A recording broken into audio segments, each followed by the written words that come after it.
All right, welcome to the December 11th, 2020 Club Cubase Google Hangout. I'm going to do a quick audio test here and make sure everything is working kind of as expected. Refresh my browser, and we'll get started momentarily.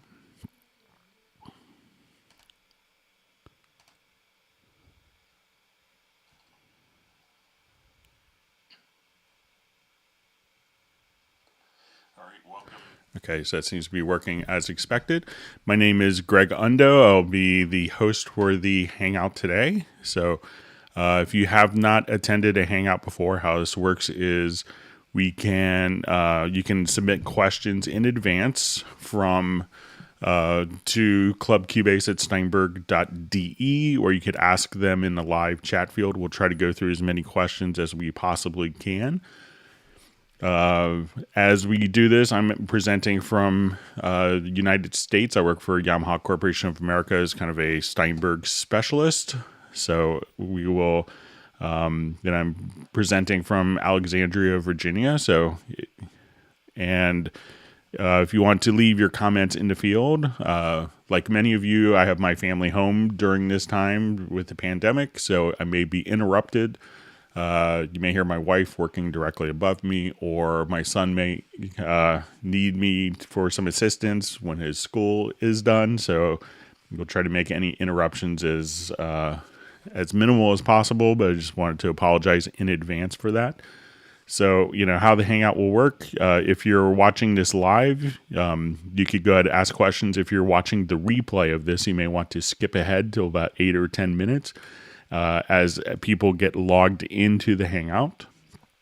So we'll go ahead and get started in just a few minutes. So if you're watching this on a replay, just go ahead and skip ahead to about 8 or 10 minutes, and we should have everyone logged in and some questions going. So, and if we could try to refrain from, the people's ability to ask questions will far exceed my ability to answer them in a real-time manner. So if you have a question, we'll try to get there. Occasionally I'll have my chat field will jump ahead and I may lose some questions, so I'll apologize in advance for that. We'll try to go through all the questions chronologically, but if we could try to avoid asking the same question repeatedly over and over and over and over again, that would be helpful. So, if it doesn't seem like I'm answering your question, asking it 12 times in the Hangout won't make it faster for me to get to your question. So if we could try to avoid that, that'd be helpful. Also, when you ask your questions, if you could, indicate which version of the program that you are running, which version, which OS. So you say I'm running Cubase 11 on Catalina. I'm running Cubase Artist 10.5 on Windows 10. Some of that information is also helpful. So let's go ahead and see who is on the Hangout. Okay. So we see Jay from New Haven. All right. So we see Kerwin Young. I got your email, but I see you ask kind of the same questions. All right. So in a little bit later, we have, I guess it's Trond from Norway. We have Agent K. We have Sir Robert from Atlanta. All right. So we have Vinny Sabatino from Orlando. Good to see you. All right. We have Jan from CubaseIndex.com, where you could actually kind of search for all the different topics that we've covered in these Hangouts. We see Kyle Kennedy's getting some coffee. All right.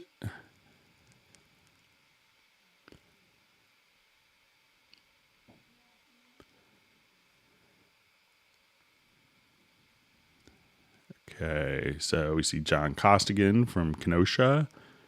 All right, we have Sub 403, I believe from British Columbia. We have Tan May. Good to see you on. All right, we have Jazz Dude from Heidelberg. We have Robbie Bowling from Dallas.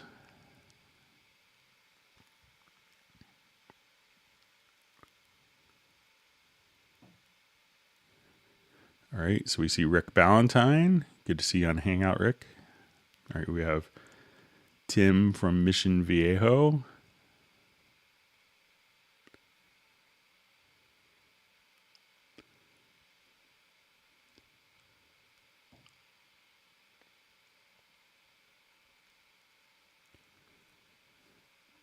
Okay, so let's see who else is on. We have Taylor Sapp from Pine Grove.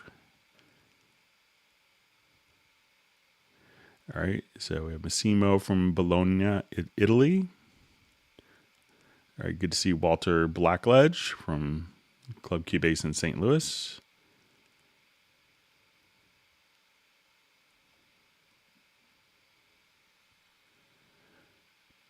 All right.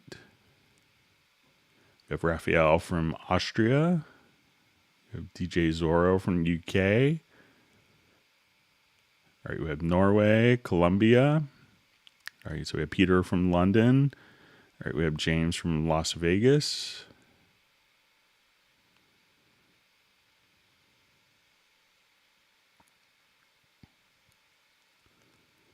All right, so we have Stefan from Sweden.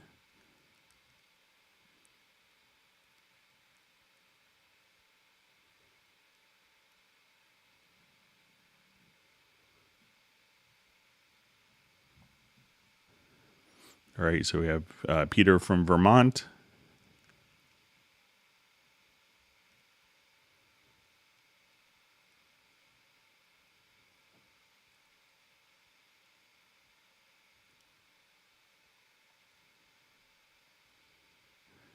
All right, so we have Sergey from Ukraine.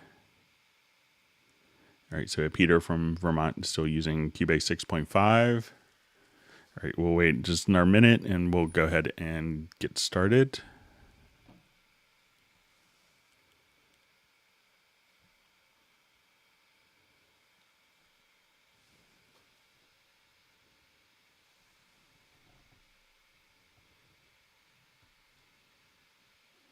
All right, so we have Greece, we have New Hampshire.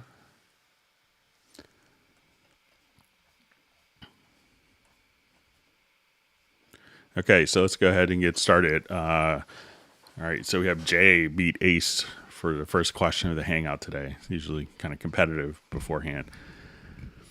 Okay, he says, hi, Greg. Jay from New Haven. I have few Nuendo questions for you. Surprised? Laughing out loud. Okay, so one, how to tempo sync Nuendo so that it's a slave with another DAW as a master, regardless of whether it can be done in software alone or will require hardware. So it depends, some people will synchronize, two different DAWs with MIDI timecode. And if you have MIDI timecode, that's fine if you're doing MIDI, but if you're actually, you probably need to resolve the audio clocks between the two programs. So that would require a synchronizer to work with, something, that has a MIDI output as well as a word clock input and output. So you would need to do that. One thing that, Cubase and Nuendo, I'll just go over and switch to Nuendo. Give me just a second. And let me switch my keyboard over. Okay, so now as we have, let's say if we're in Nuendo, one thing that you could do with other programs if you wanted to is you could add, let's say, an audio track. And this is a clever little trick for synchronizing.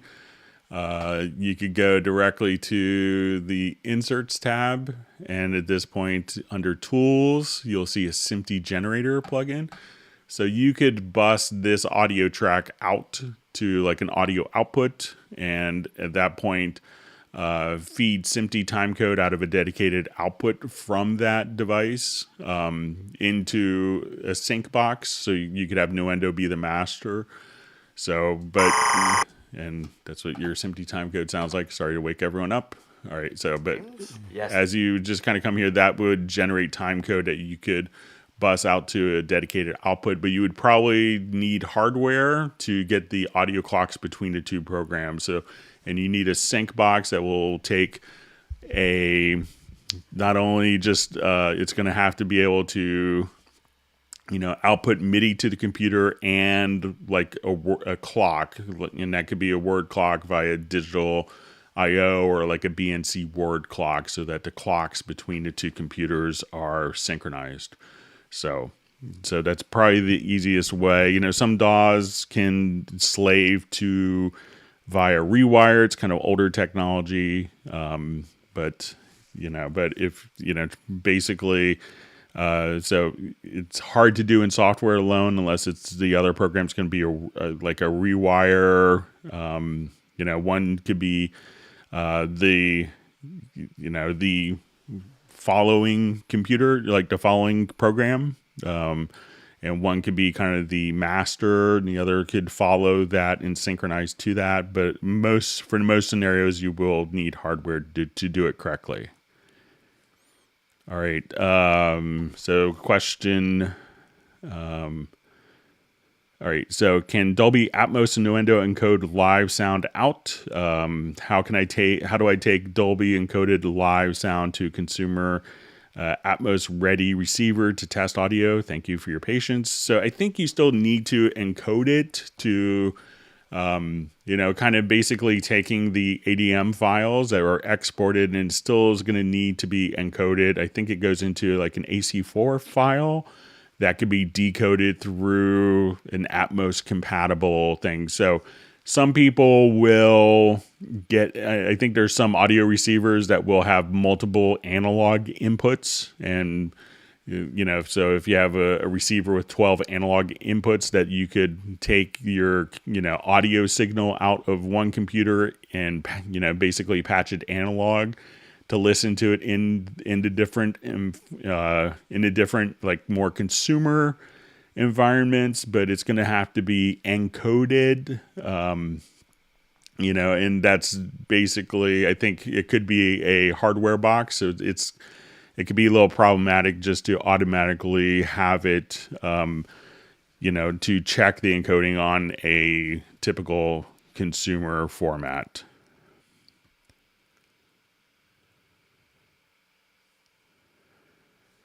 All right.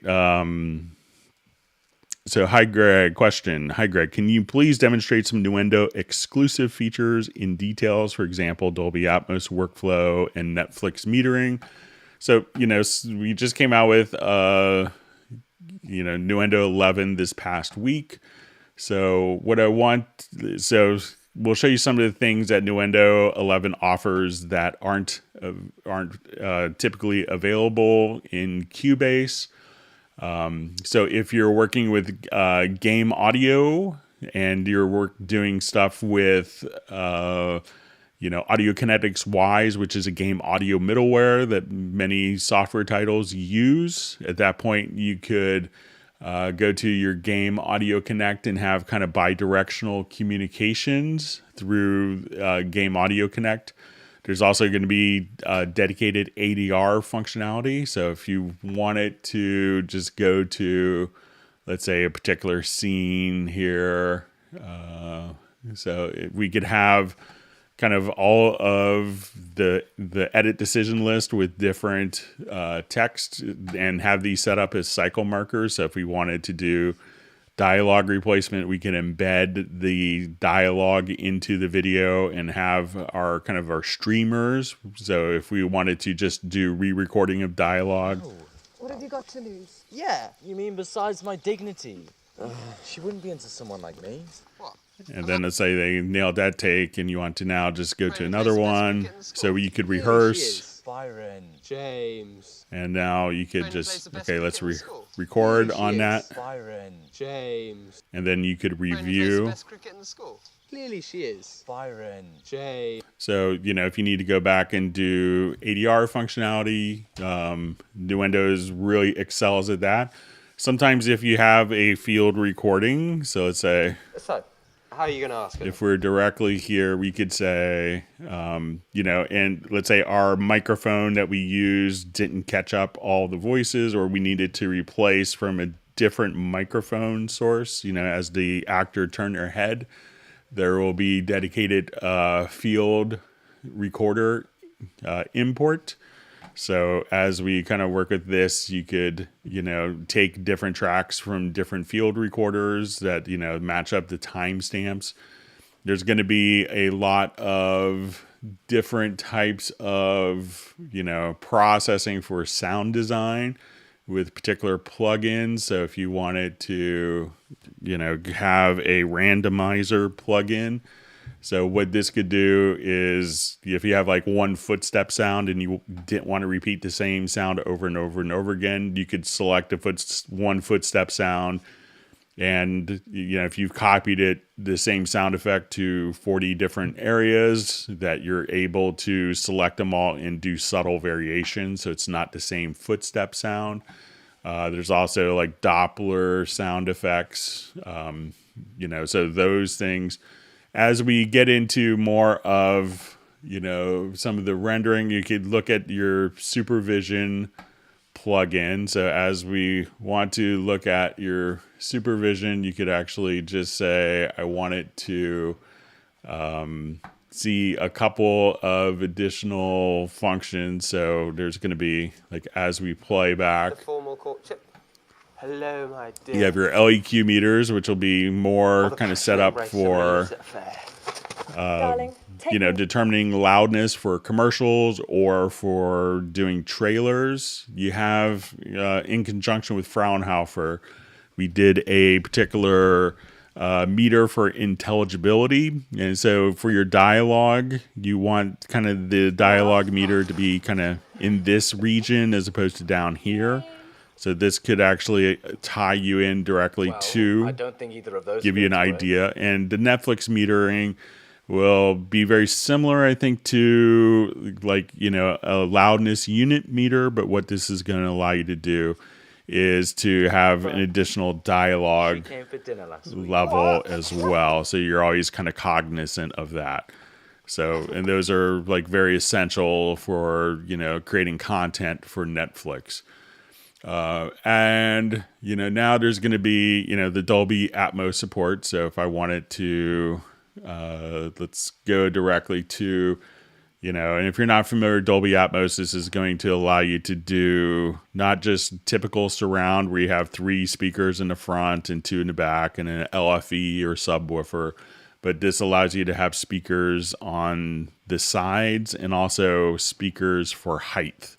So we could come over here, and if you wanted like the helicopter to spin around at top or to rotate this way. So this way we could kind of work in more of a 360 degree atmosphere. So, and once we have that done, one of the great things is now, we could assign different tracks to, different objects. So, we can have our objects and we could see how these are going to be kind of working directly inside of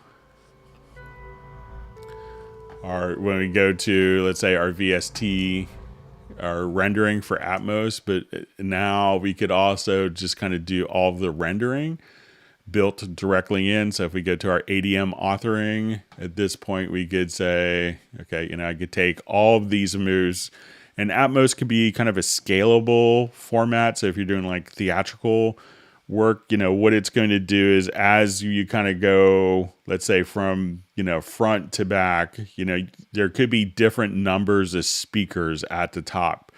So what Atmos is going to allow you to do is to basically assign, the position of these, like as we do the panning, so that it's going to automatically be routed to the different speaker configurations. So if you have 2 speakers or 4 speakers or 22 speakers at top, whatever you have, that will allow you to see and to interpolate that and to spread that to the different channels. And that's kind of the metadata that was supported with the Atmos.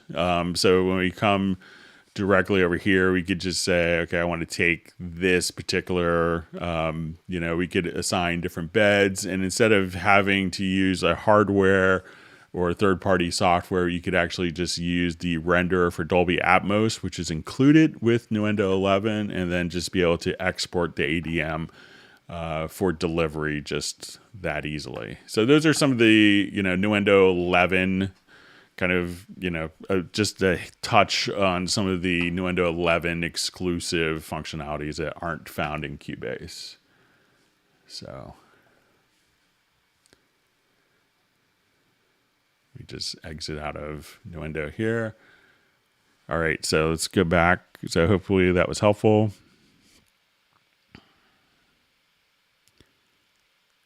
All right, so hi Greg, is there any other feature in Nuendo 11 that's not already in Cubase 11 besides Atmos and Netflix metering? So there's, more extensive surround sound support. You have some additional plugins. You have like the voice meter, I think it's called, which allows you to do kind of like robotic sound effects from dialogue, Doppler effect, the randomizer, Game Audio Connect, which will allow you not only per force synchronization, but bidirectional communication with the audio kinetic Ys. You're going to have ADR.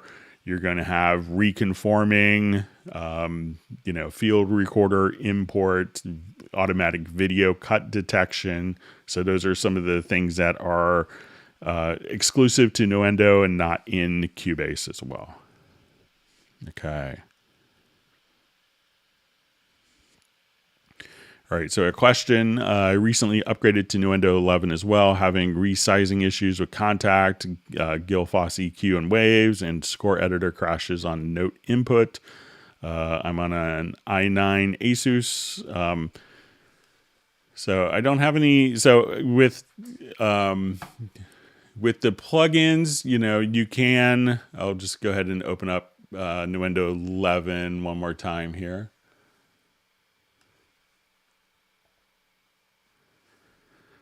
So, with the plugins, there's a good chance. I know that some of the plugins you mentioned are not high DPI compatible. So, you ideally should kind of be able to, on a Windows platform, if you go to preferences under general, you could try to disable the high DPI functionality and those plugins. But if you just go to a particular plugin, so let's say if I'm here and I just want to go to a particular plugin, I think I have one that's maybe not high DPI compatible. I think maybe the Curve EQ, but you see this little drop down menu. You should be able to kind of resize. You'll see an option at the bottom, like, automatically let Windows scale for that. And, you may also want to try just adjusting your high DPI scaling, but, there's, so we could kind of have, plugin scaling. It may not work for every single plugin. And, if the plugins aren't high DPI compatible, it's kind of, up to the plugin developer to kind of be, if you're working a high DPI compatible format. Let's take a look at the score editor. So I'll just come and I'll add an instrument track. And let's say as I go to enter in information in the score editor here.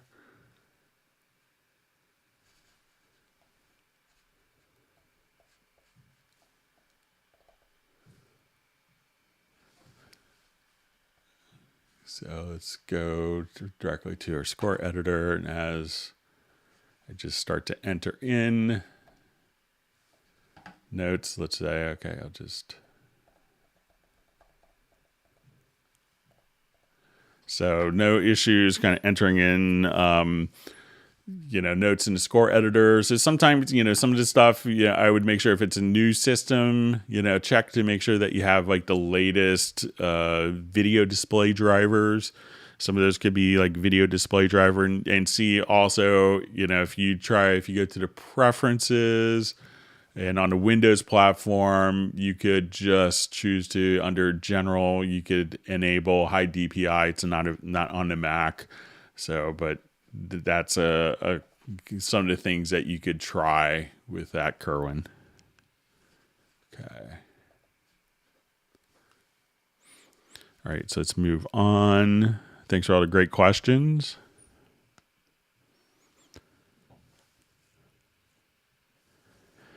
All right. So Groove Agent 5 on Mac OS Big Sur, lots of garbled text. Any guess when that'll be updated? So I think there was updates for the plugins recently that were, so I'm not sure if it was Groove Agent 5 or Groove Agent SE 5. So I think the Groove Agent SE 5 has been updated. But I think if you go to the... Okay, just saw my OBS disconnected and reconnected. So I think we should be okay. Okay, so let's go take a look because I thought that there was some program updates. So maybe the SE version. So I'm not sure if you're running SE or the full version of 5. But I will just kind of come over here, but say we'll just get to our VST instruments. But I know that there is updates to the SE versions, the plugins that came with it. So let me just check to see what it was. But so if you could let me know, but I think that the SE versions were updated for Big Sur, but I'm not sure what if the full version of Groove Agent. So Dave, if you could let me know exactly which one you're looking for. All right. Okay, so I'll just jump back here real quick. All right, I'm just gonna close out a web browser. Don't need that open. Okay.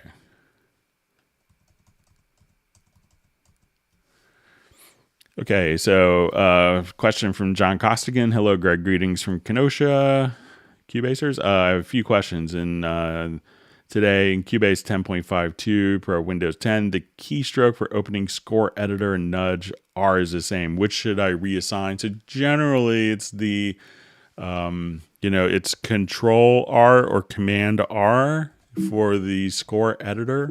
That will, kept hitting the wrong button. So, if you hit select the event and come over here and just hit Control or Command R, that will open up the Score Editor. So that's the default key command. So I would probably change the Score Editor to Control or Command plus R and then leave R for the nudging. And that's generally the default settings. So.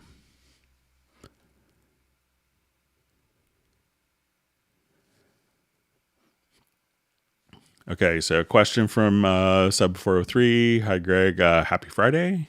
Question, how do I import audio files into my template audio channels I've set up? So, if you just, come directly here. So if you wanted to, let's say I start off with a template. So let's just say I'm here, and this is my template that I have.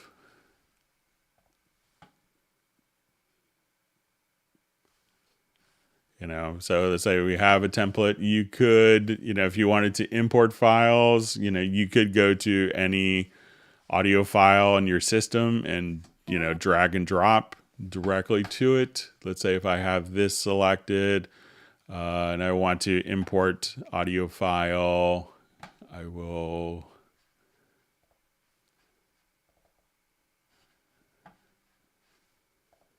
come right there. And just if I had that track selected, the file was imported directly into there, kind of starting from a template.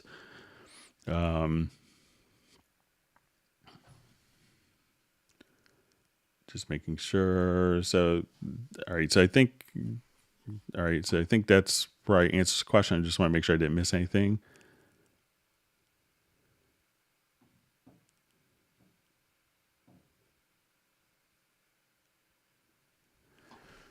Okay, so question in Free Warp, how can I assure the original file is safe as I change positions? Is there a...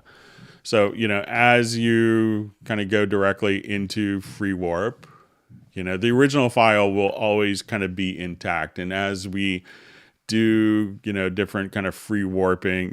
We can edit the file and kind of change the positions, but the original file is still intact unless you chose to specifically under process, I think you could flatten the file. So, so the original file will kind of always remain intact, and that's why you still have the ability to undo. So unless you specifically choose to flatten the file, that will all kind of play back.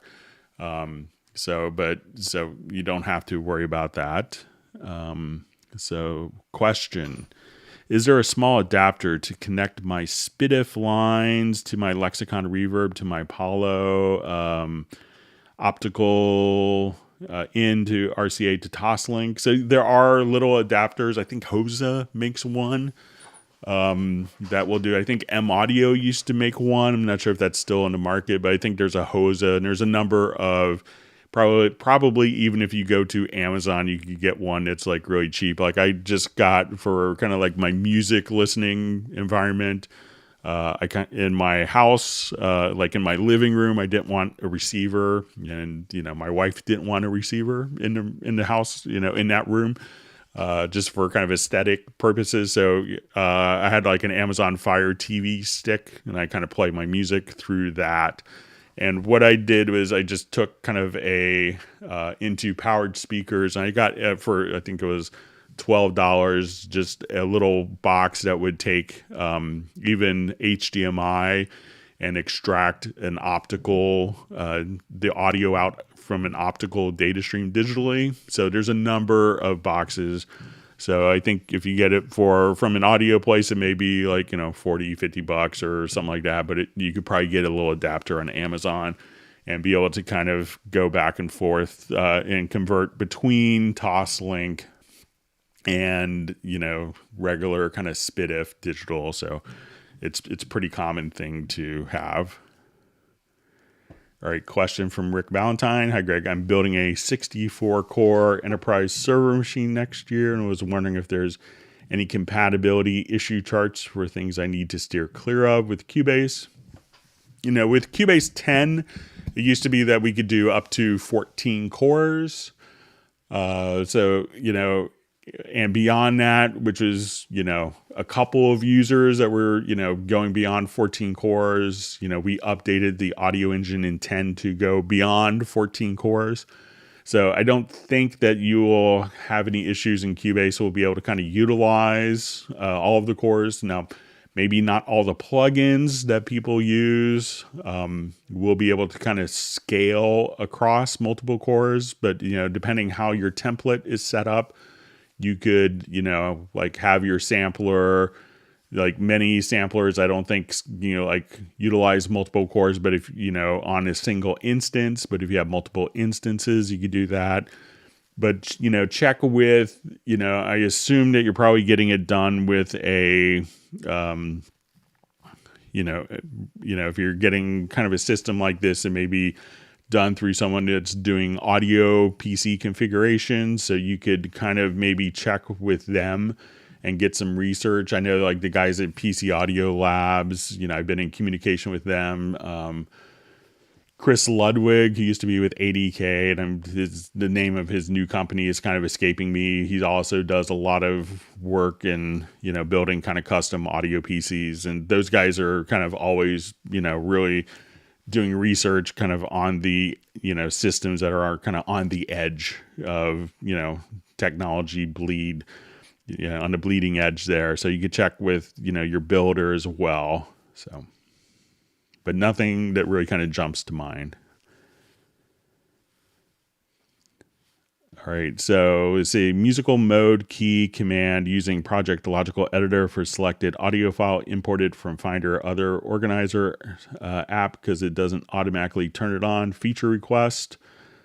So yeah, it can be tricky. So a lot of times, people, will import audio, and the last thing they wanted to do is to actually have musical mode enabled because they want the audio to be the same. They don't want the speed of the audio to change just because they had their tempo set to 120 beats a minute.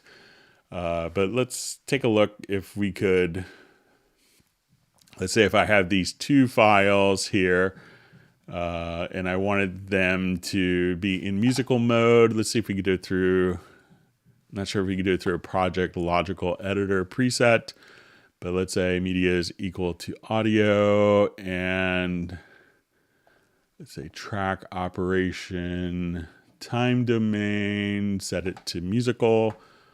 So let's say if I come here,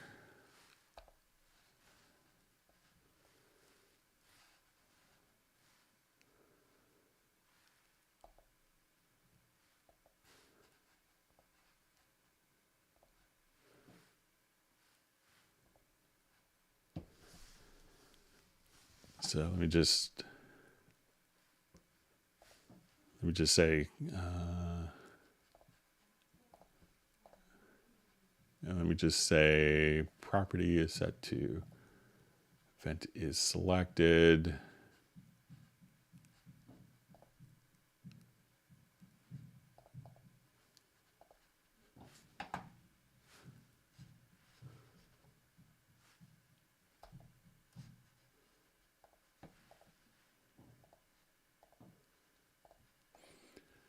Yeah, and so one other way to do this kind of on a mass level is if you go to the pool window. So let's say if I jump to my pool window here,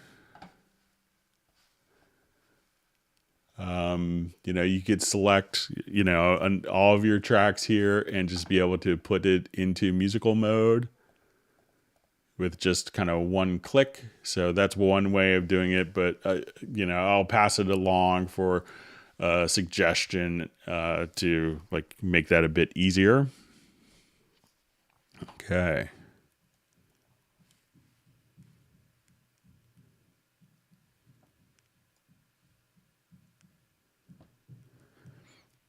Okay, so disable tracks key command using Project Logical Editor in Mac. So let me see if this is.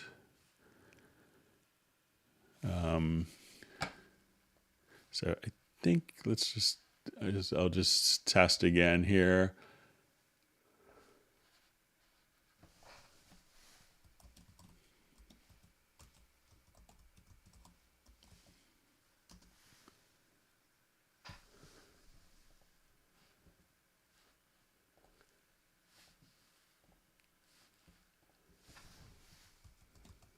If that did.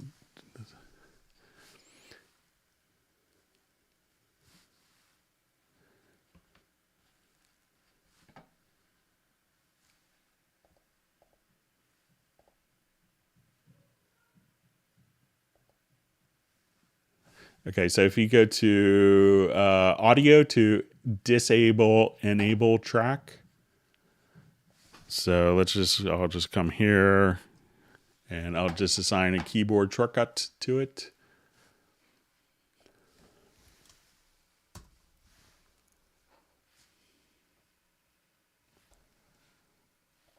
So now if I just come here, you could choose to just, enable and disable tracks. So try again right from your key commands to disable enable track under audio. It says key command. I think that should kind of work for you. All right, so good to see Tim Weinheimer from Mission Viejos here to sharpen his Cubase 11 skills. That's great.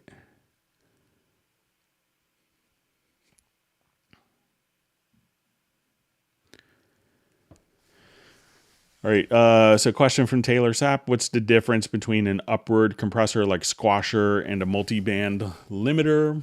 So when we get into Squasher, I'm not an expert on this, but when I open up and start playing around with it, what makes, let's say if we have your typical limiter on, here we set kind of, we have just our known level and we can't really go above 0 dB. And a lot of times when we look at compressors,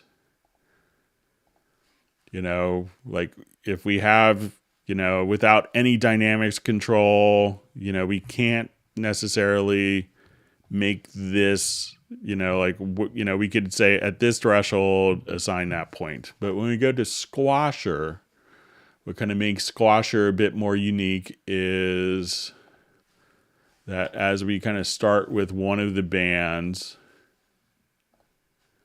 you could just take that particular band and, take, what was kind of like, the normal threshold, and you could bring that up to kind of start with. So that way you could bring, the up point. So you're just kind of starting off at a different gain structure point so that it's not just straight to linear here, but you could take that point up, and that's where it kind of starts the dynamics processing. So hopefully that makes sense. But, and this will be kind of, very kind of aggressive dynamics processing.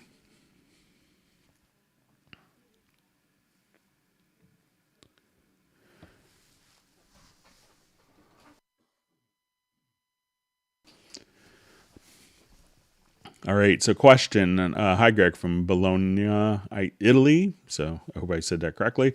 It's great to always discover new functions here in Hangouts. I have a question about the function in the audio menu, convert to parts in Cubase, how to use it. So if I wanted to,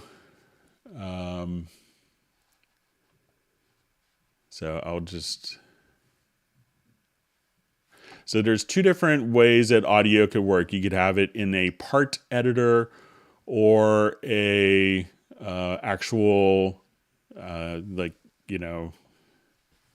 events. So let's say,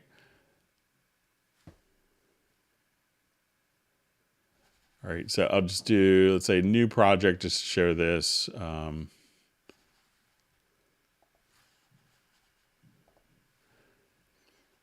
So let's say I wanted to record in cycle mode.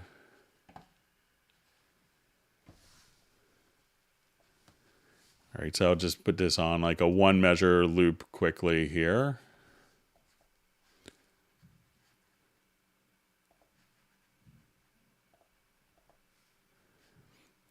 Okay, so I'll just do a couple different passes.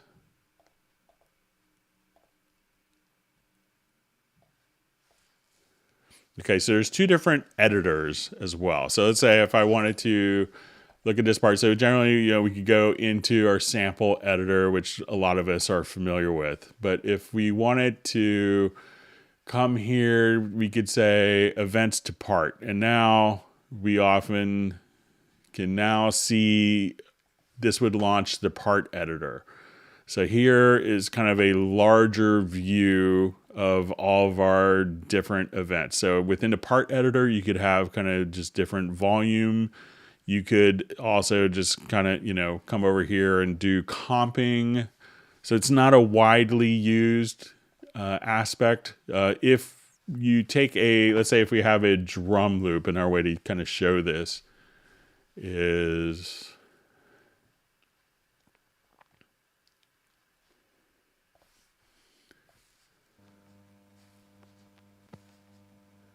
all right, so let's say if I've taken this part and I will go to the sample editor here, and let's go to, say, hit points. And now I wanted to create slices. So as I create slices here, now what it's done is each of these are little events that have been kind of, sliced together. So if we wanted to double click, we could have all these go directly into a part editor. So even though these are all little, independent pieces of audio that have been split, we could see them all kind of on a timeline that we could, work with them collectively. So many times, people is like, oh, I can't do very audio editing. I can't, I don't see my volume curves here because the volume curves are in the part editor. So at this point, you know, when I get that question, that's when I tell people, it's like, okay, what you want to do is go to the audio and kind of turn it into an event by dissolving the part. And now once we dissolve the part, you could still come over here and see your fade handle. So it's kind of how, you know, probably was set up in Nuendo 1 is kind of before the comping functionality came. And it's a workflow that still some people utilize. You know, primarily because of, you know, more muscle memory than anything else. But like a lot of people still prefer to comp in the part editor. So that's some of the differences. Blackledge had emailed a question in about how to apply, and he was kind enough to send a little video, how to apply like an effect just to a particular part of like a vocal. So let's say I wanted to come here and we listen. And I'll just make this just a little louder here.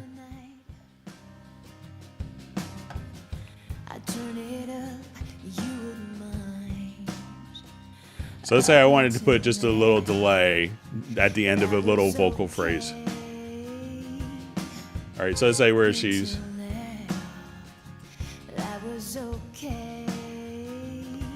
So let's say right where she said okay and the pitch kind of goes up. That I wanted to put a delay, but just on that word. I didn't want to, you know, we could automate delay plugins and, you know, different aspects, but sometimes that could be, you know, not the fastest way. So I'm just going to select that part of the audio. And you could go to your direct offline processing by hitting like F7. Or you could just go to plugins and just say, now I want to apply just a quick mono delay. And I want the delay to be a dotted eighth note. So instead of having to load a plugin and do all the and, you know, do automation on the send, at this point I can now just listen to it.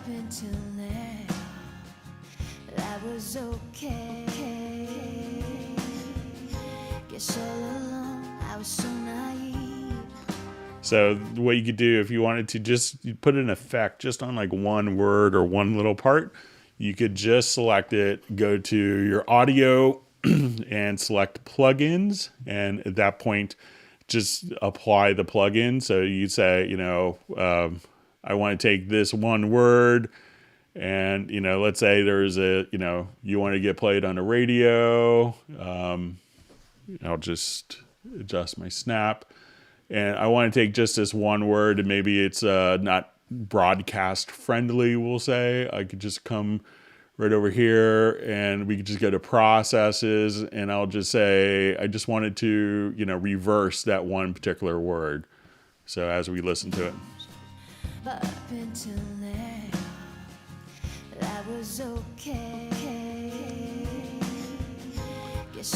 Now, many people think that once you've done this, that you're kind of, you know, in a lot of older systems. So let's say if I did another process, you know, think that you're kind of committed to this particular sound. So let's say I wanted to, at this point, we'll just choose a plugin here from the direct offline processing, and I wanted this to be just a little bit of chorusing or flanging. So I'll go under modulation, and let's just go to our flanger just for that particular section. So that little phrase again. We have our delay, we have our reverse.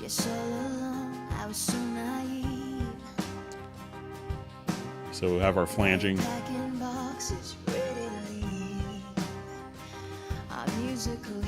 So a lot of people tended not to work this way because in older recording systems, this was considered kind of a destructive process. But now I could just select the reverse and remove that without affecting the flange or the delay. And if I wanted to, I could, you know, change the settings of the delay. So if I wanted more dotted 16th notes, we could do that, and that will just update the processor. That was okay.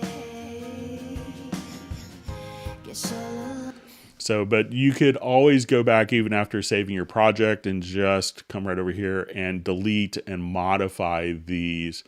And if you find that do this a lot, you could have kind of your banks of favorites that you could just kind of drag up and be able to work. So that's how you could apply just an effect to like one word within a vocal track. So I hope that makes sense, Walter.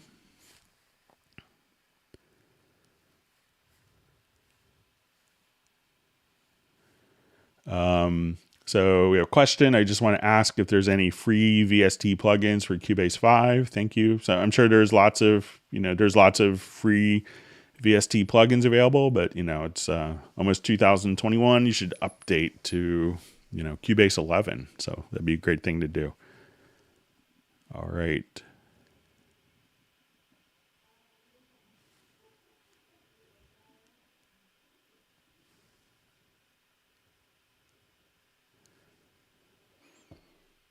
Okay, so I just see a question from Tame about, can you tell me what's the pop sound in the video I sent you? So I didn't get a chance to listen critically to the pop sound, but I will do it and contact you after the Hangout. Sorry about that.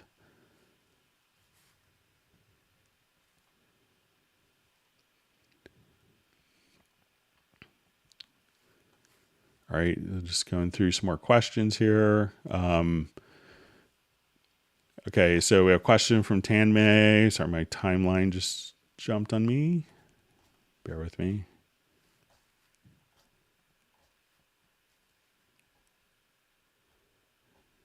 So scroll back.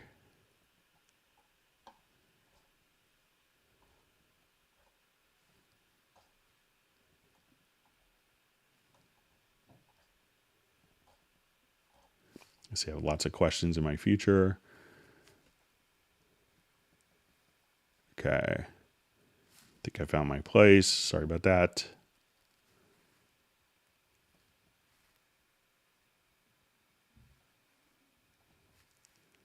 Okay, does the change color of track using shift plus selecting left corner of the track work for you in C11?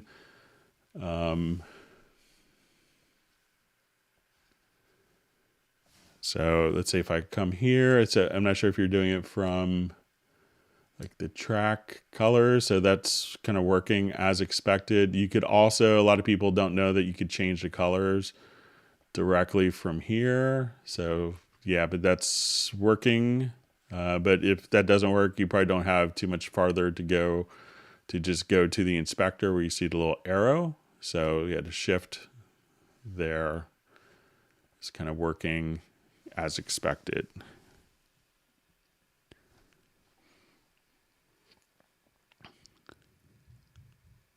All right, so we have Ukraine and Jamaica.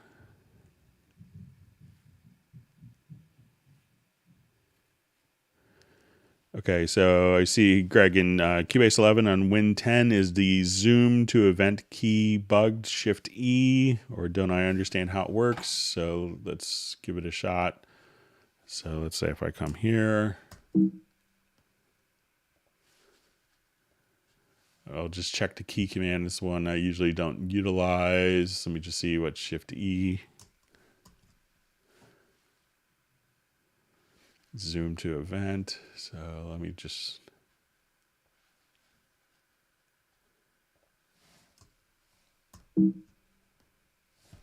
So it looks like that's not, I don't think that's functioning. I'll just try it in 10.5 really quickly. See if it behaves differently there. Bear with me just for a second.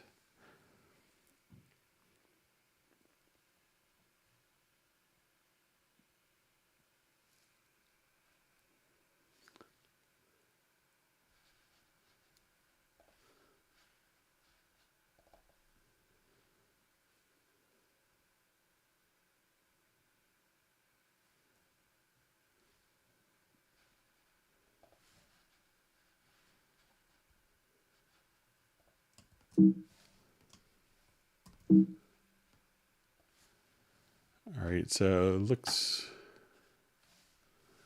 I'm just going to check it here. So it looks like it's,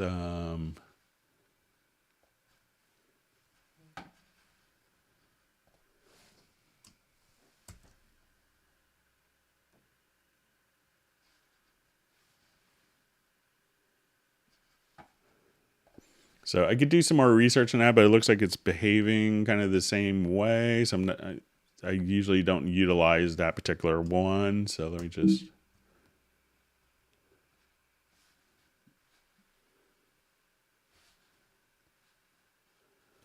Let me just see if it's.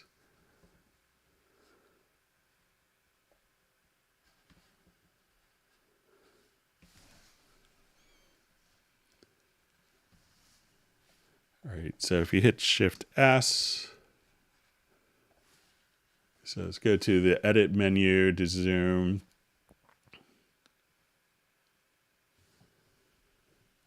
So it looks like maybe there's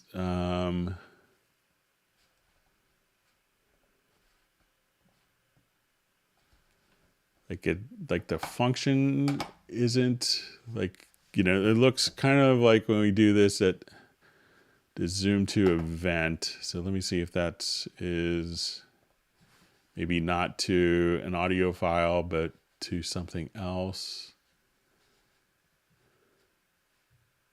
So I can see here that the function is grayed out. So maybe the state of what is selected has to be there. But if you come here, and I think if you just hit, if we choose to come right over here, and let's say go to zoom, you could also do the zoom to selection. So you could try that as well and see if that kind of does what you want to accomplish. But it looks like maybe something has to be selected. I could do some more research on it if you want to email me. But it looks like the behavior is kind of consistent. Okay. All right. So we have, I think, Hani from Saudi Arabia. Welcome to the Hangout. Okay, question. First question for key editor in C11. Why is it the parabola tool not reading out real-time values like the pen in the controller track when I want to draw in, example, new velocity values? So let's take a look.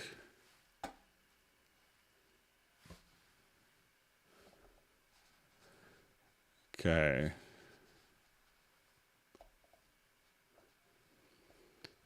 Okay, so let's switch over here to velocity. So let's say we have our velocity values here. So we have our pencil tool. We could do that, but let's say we'll switch to the parabola tool.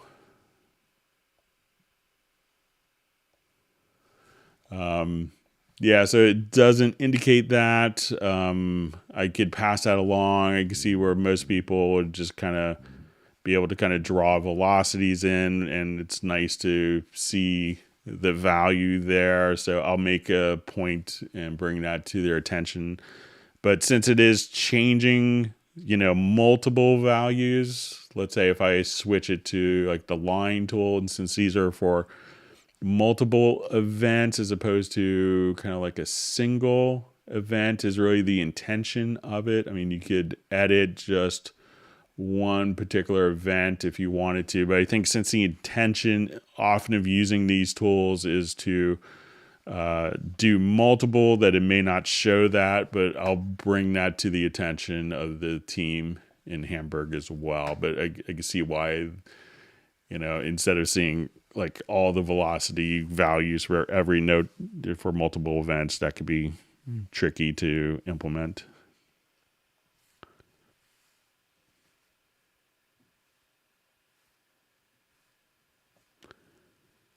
Okay. All right. So we have someone checking in from Denmark. That's great.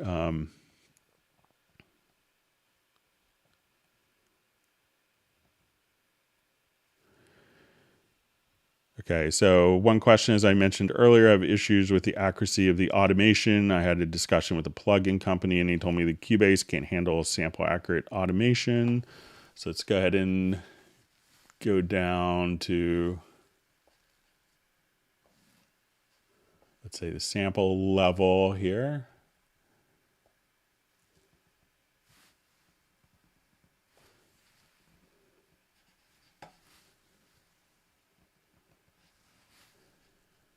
Okay, and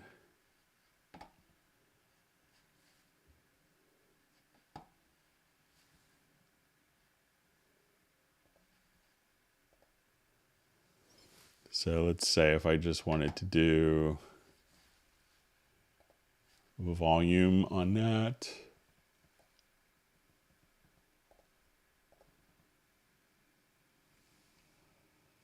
So let's say the change between here, this point, and this point is 5 samples.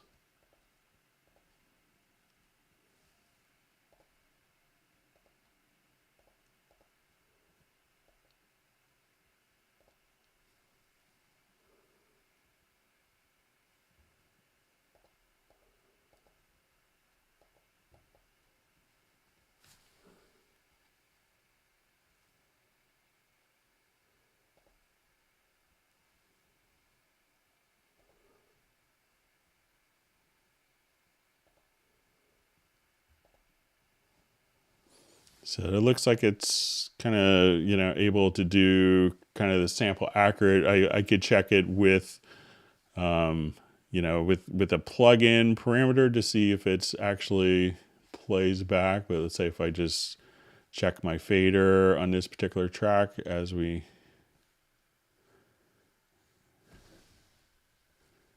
let's say if we nudge by sample here.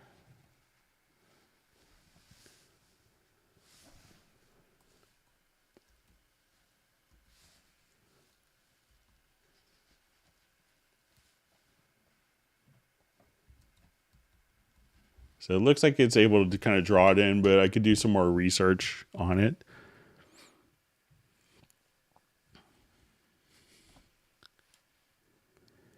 All right, good to see Michael Teams from Weatherford, Texas.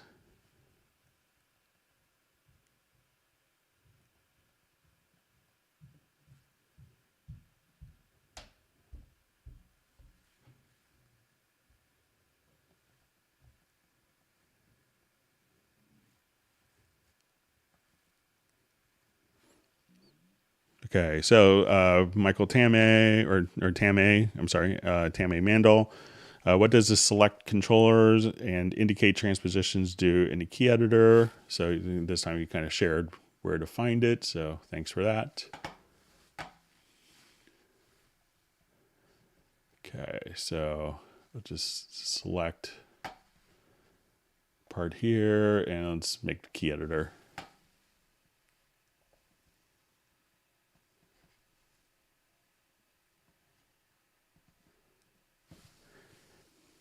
Okay, so when we have auto select controller enabled, if we have, let's say, modulation data going on, and then we move notes here so if that is activated, let me just, so now as that's activated, you could automatically select the controllers below as well. So as soon as we have those selected, those controllers are going to be selected with that particular range. So let's say if I have modulation data here and I select these notes, that the controllers underneath that are automatically activated. And that's what, and if I don't have that turned on, I select notes, the controllers that are in the same range of time as the selected notes are not activated. But with that turned on, the controllers within those note ranges are activated. Okay, so let's check out the indicate transpositions.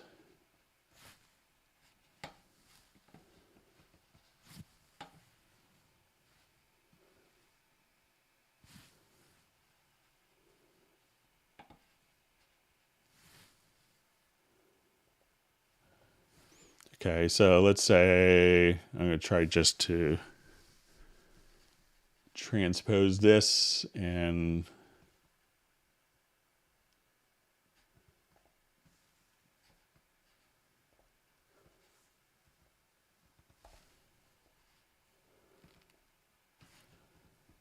And let me see if we have a transpose track active.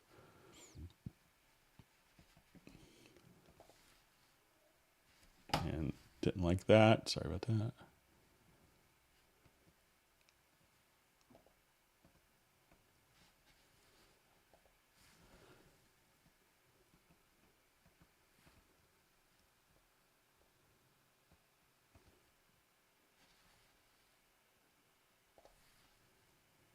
Okay, so let me try the indicate transpositions again.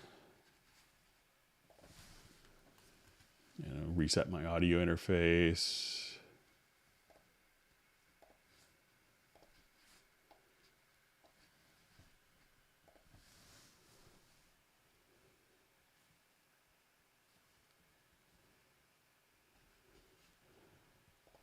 Okay, so I'm gonna add a transpose track.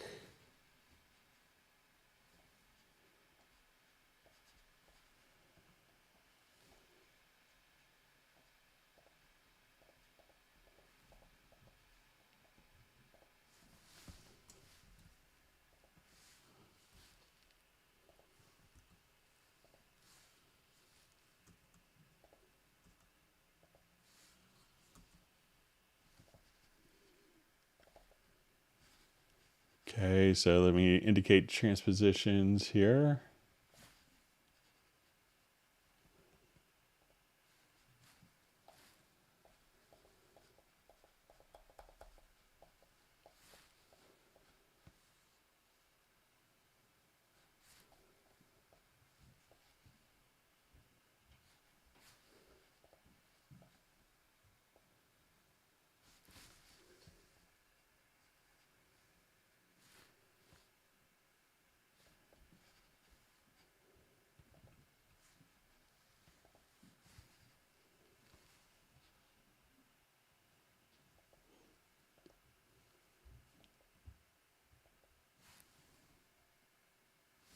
Okay, let me just look something up really quick. Bear with me just for a second.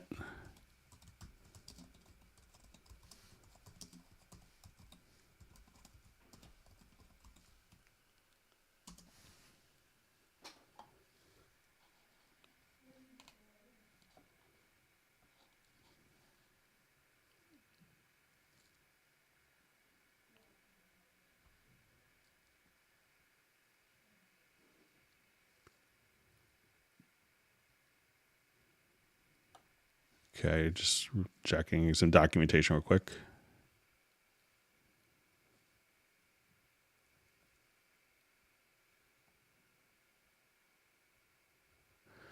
All right, so apparently what it does is, all right, so if we had something that was like more for orchestral transposition,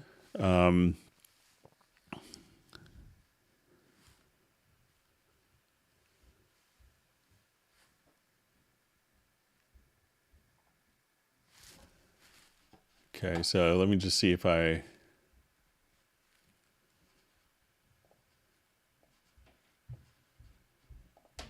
change this here. So as we, I guess it's like if you're doing, it says just from the documentation, sorry, you have to do this. For MIDI parts, you get a visual feedback that allows you to compare the original sounds and the music transposed for playback. So it could show you kind of what was original and what is being transposed for playback. So let's see if I adjust those parameters there. And say if I adjust it here from my transpose settings. So I can do some more research, play around with it. Sorry about that. All right, so let's go ahead and move on. Thanks for all the great questions.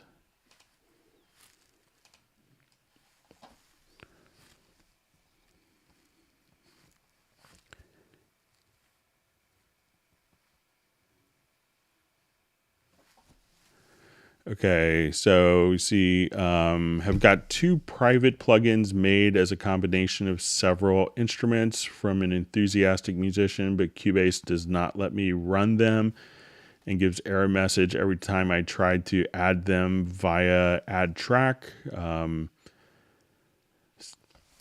If you have two private plugins, say is made as a combination of several instruments from an enthusiast musician, but Cubase does not let me run them. So maybe if you could, this from Shawcat Nomad, maybe if you could tell me which plugins, so if it's maybe a private plugin, if it's one that's not commercially available. So I'm not sure if it's a combination of two existing commercially available plugins, or if it's maybe, make sure that it's a 64-bit plugin. So I'm not sure if it's a private plugin, it's not being loaded up. Maybe it's not coded correctly or not created correctly. That would maybe be my guess, but it's kind of hard to speculate more without more information. Okay.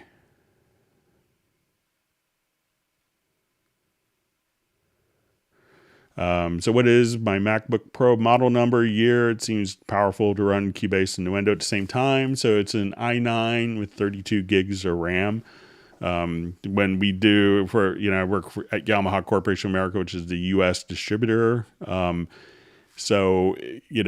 Steinberg products. So we have to keep our computers. They lease them for 2.5 years. So I try to get the most powerful computer I can when my computer is getting refreshed. And I think mine got refreshed about a year ago, just because I know it's going to have to last another 2.5 years. So I'll show you about this Mac. I think it's an i9, 2.9 gigahertz. It's 15-inch 2018 model, 32 gigs of RAM. So, and I've two 1 terabyte or 2 terabyte drives. I have a partition for 1 terabyte for a Windows side and 1 terabyte for a Mac side.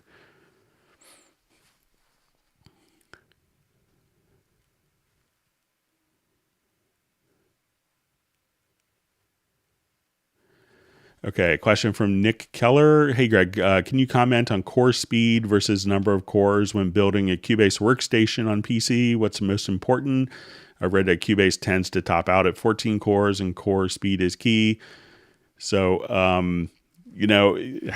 having faster core speeds and more cores, it can really depend on the type of work you're doing. And I'm not like someone who does constant experiments. I don't have kind of the personal budget to do that per se, where I'm getting new processors to test. But what I've heard from what the people have shared to me from our audio engine team in Steinberg is that the higher processor speed would be what to kind of go for if you had to choose between the two of them. Not all plugins will scale across multiple cores effectively. In previous versions up until 10, we had kind of topped out at 14 cores, but since version 10 it's increased beyond 14 cores.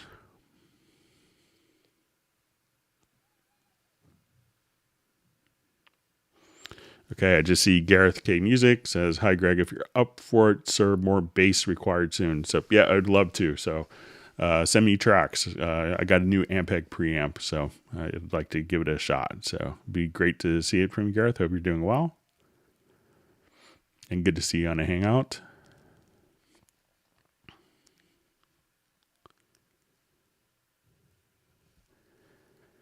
Okay, so it's just see from Michael Teens. Greg, walk me through a track setup so I can pan the signals left or right. My setup does not seem to pan anywhere. So let's go ahead and I'll just take kind of a drum loop here. So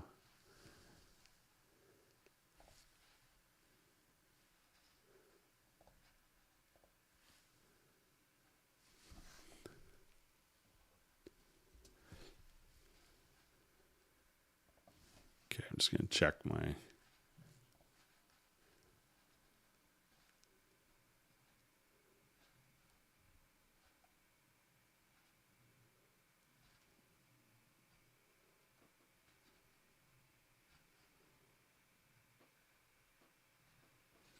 all right.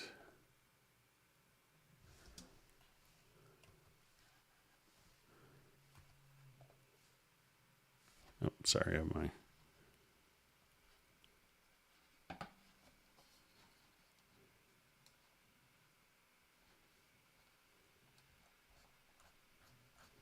Sorry, I accidentally reset my chat. Let me just see if I could jump back to where I was on the other one.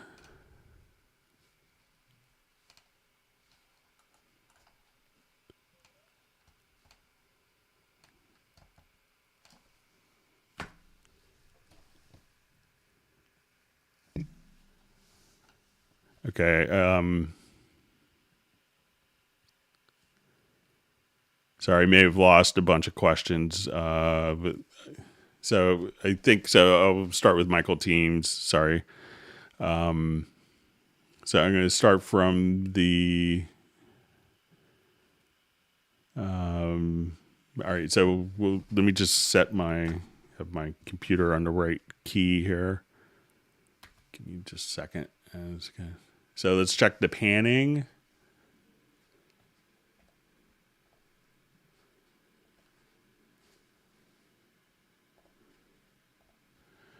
Okay, so you want to make sure, one, Michael, that you have your stereo output. If you're using the control room, you could leave your stereo output not connected. If you're in the control room, you could have the monitors set to be routed. One thing if you have the control room activated is make sure you don't have mono down mix. But if I wanted to just quickly audition some loops here, So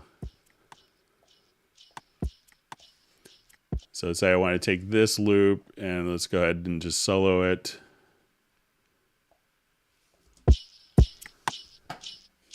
And let's say I go to my mix console. So at this point, we could just pan it like that. But if we had this if your control room was set for like a mono down mix, which sometimes happens, you may not notice any of the panning changes. So, and if I do the right track, that would help. So if I come here, so make sure that your control room is set up appropriately there.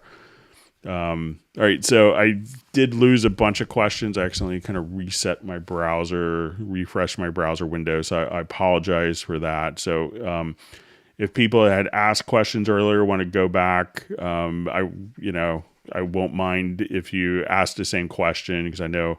So, but we're going to start. Okay, so we see some discussion of Dolby Atmos. Kind of started seeing. I see Jazz comment. Sure, you can have perfect Atmos at home. So if you guys want, I'm sorry that some of the questions got lost.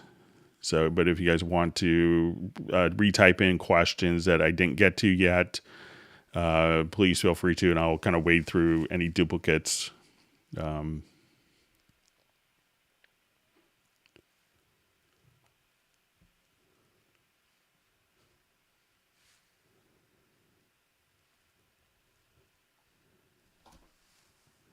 Okay.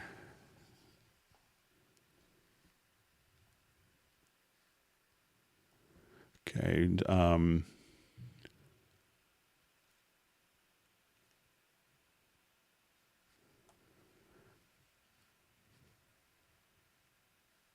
See, Jazz G talking about a DTS record in 2001. That's kind of fun times.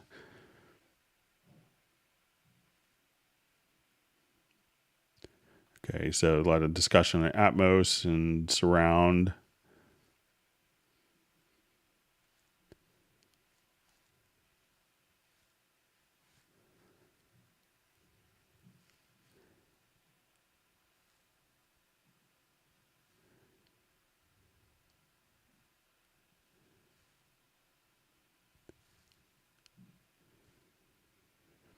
Okay, so I see that Gareth sorted out his R&D Portico download by switching browser.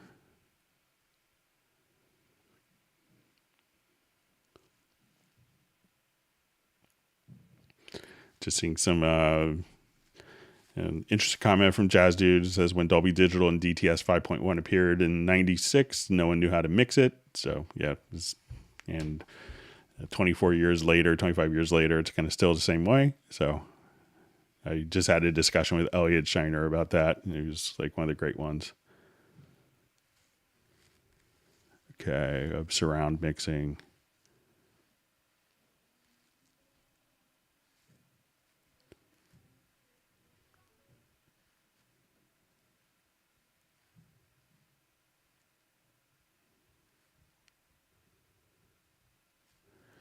Okay, so I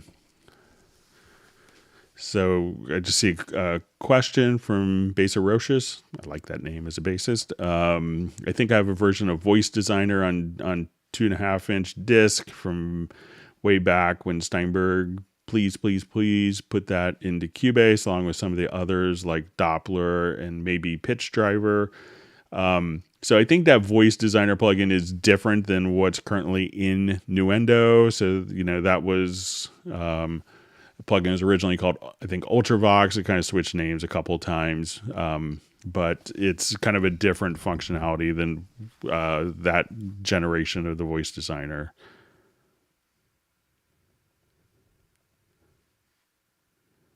Okay, good to see Ambient Dave on the Hangout.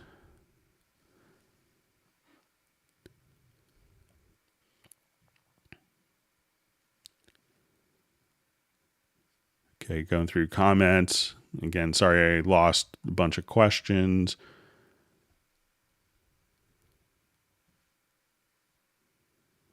See, Vinny Sabatino wants people to hit the like button.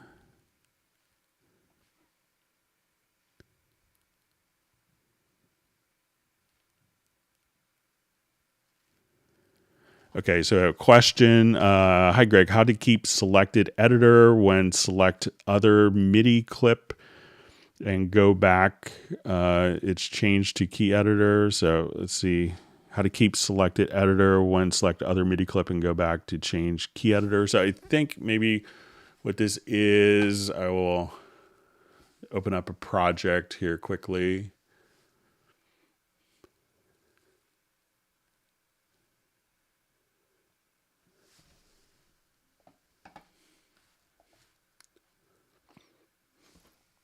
Okay, so I think that there is a preference for editor follows selected events.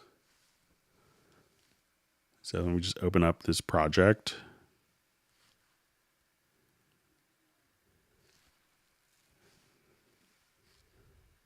Okay, how to keep selected editor when select other MIDI clip. So I think if we go to preferences,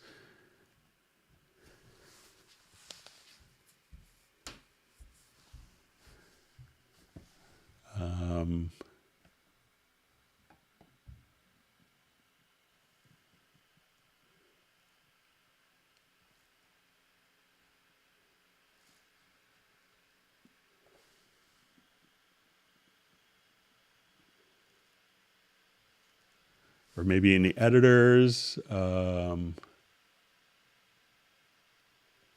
So there's this editor content follows event selection. So let's see if I am here and I'm editing, I see that. And if I select a different part, I could select that. And if I double click, we could go into, let me find two different MIDI parts here. So let's say if I am here and I could select that event. If I double click, we could automatically follow that. And let me just turn that preference on. So now, double clicking will launch the editor, but I think if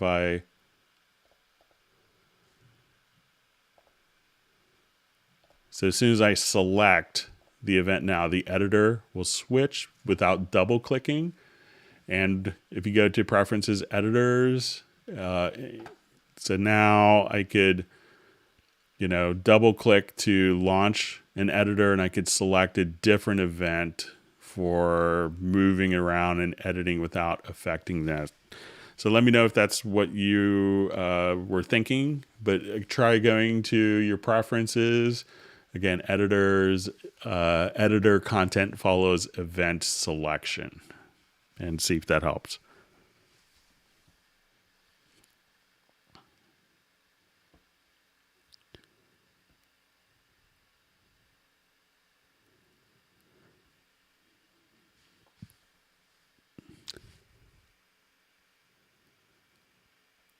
Okay.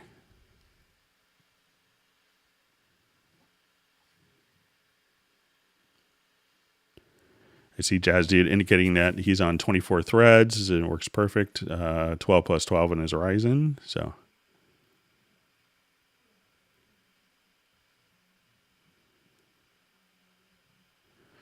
I see a comment from John Costigan. Thank you for your, Greg, thank you for your invaluable help. Everyone used the like indicator. So.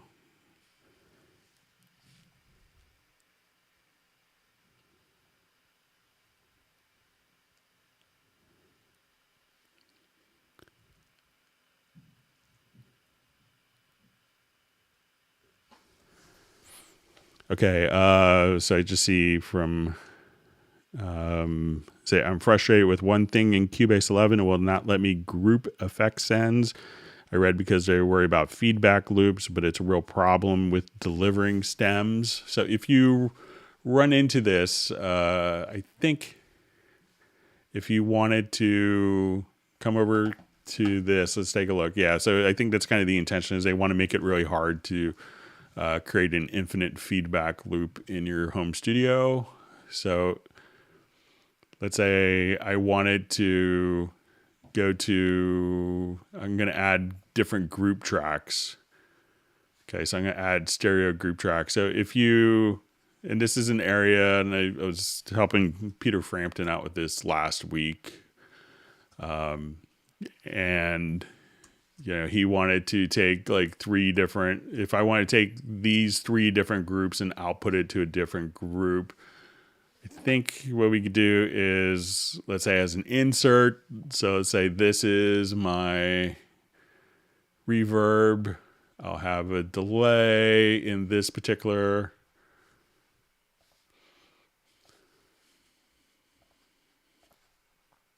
All right, and let's go to, you know, group 3 to its inserts. So all of our tracks could send to these groups just like, you know, just like an effects channel track. So say if I wanted all those plugins directly on here. So I could take these particular tracks and I could just add a group channel to the selected channels. And since it's a group channel as opposed to an effects channel,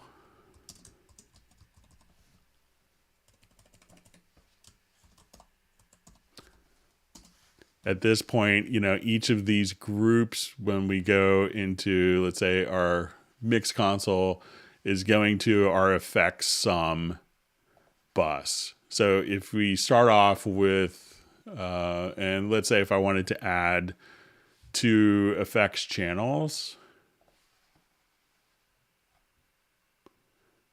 or a couple of effects channels here, that I don't think that these will be able to.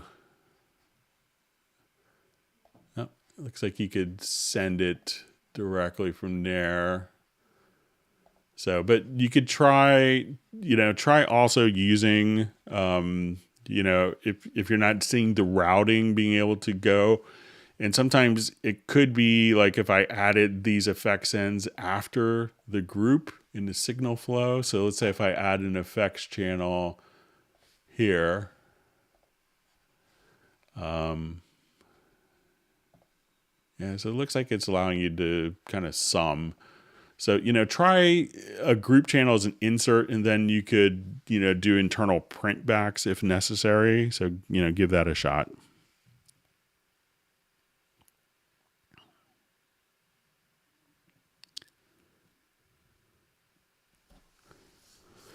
Okay. So I just see a question from Ambient Dave. Hi, Greg.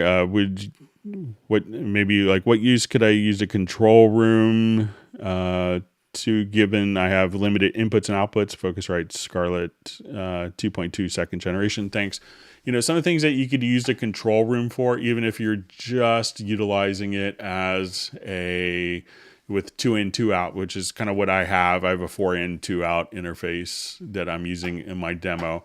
But, you know, the important thing to me in a control room is having kind of an independent, you know, a lot of people use their master fader as kind of their volume. And when you do this, this affects the gain structure of the mix. So what the control room can allow us to do is to actually not affect the gain structure in our mix, but to just be able to, affect just the monitoring volume. So, it's a question we get a lot where someone has like their master fader here just for the gain structure, and they're like, oh, when I exported it, it sounded really low in volume. It's because, you're told the export to go through this master channel and attenuate the volume. So here we could have this solely just as our monitoring volume. Also, there's mono downmix capability. You could do that right here in the control room.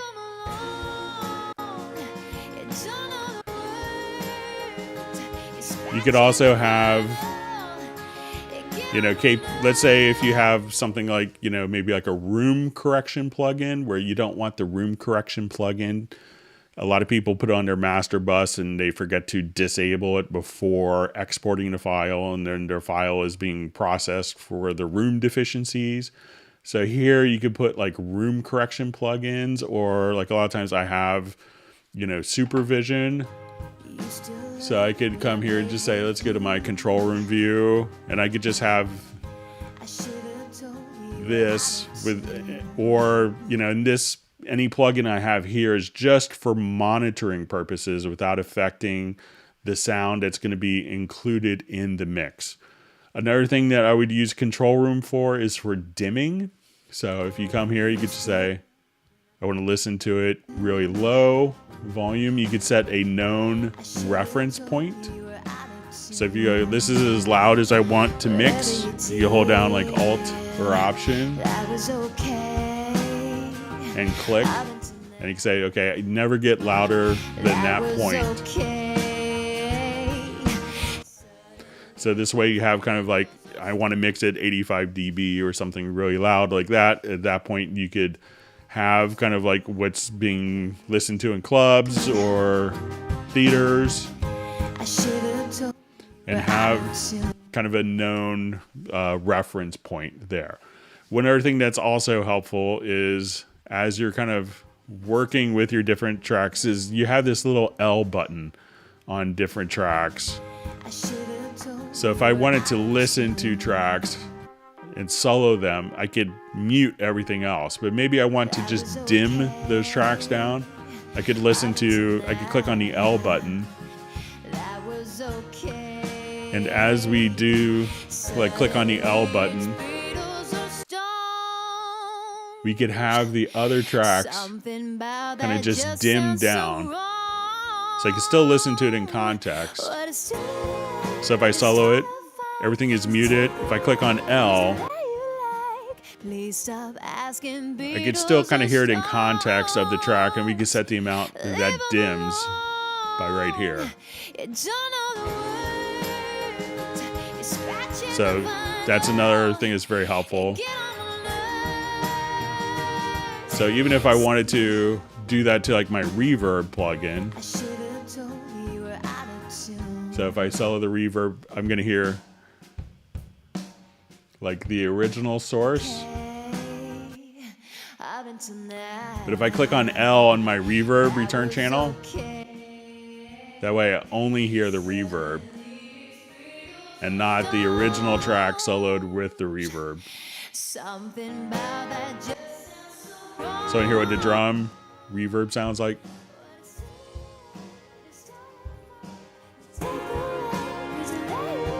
So those are some of the reasons I would still kind of use the control room, even if I only had 2 ins and 2 outs in my audio interface.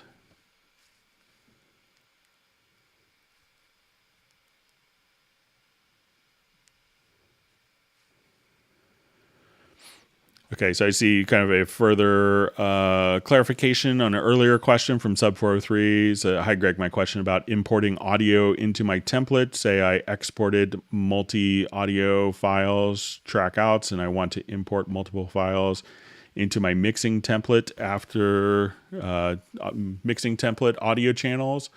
So really, what you could do is just, something that's really handy for that is if we go to import tracks from project. So let's say if we choose a project here, you could import, just events. So you have some different options. So you could import the events and the parts, or just the channel settings, or just automation. So here you could just say, I wanted to import to these events, and you could set like what track they're being sent to. And this way you're not going to carry over. You could, you could decouple all of the channel and mixer settings and all of the automation from the events from the other project. And for each one, you could choose exactly where it's going to be, where the destination track is. So that's a great tool for kind of migrating your data back and forth and getting parts into your template.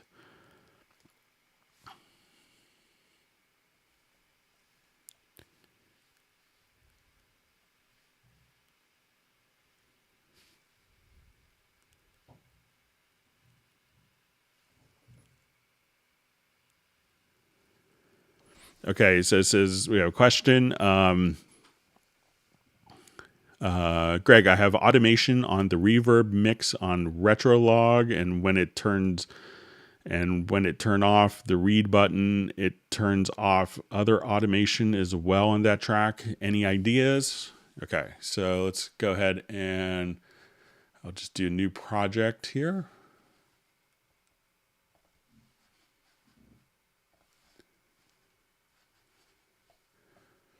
Okay, so say I wanted to go to Retrolog.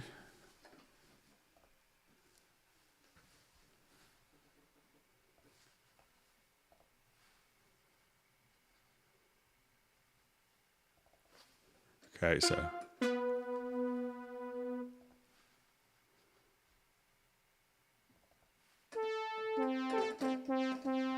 All right, so let's say I go to my effects section and I wanted to have my reverb.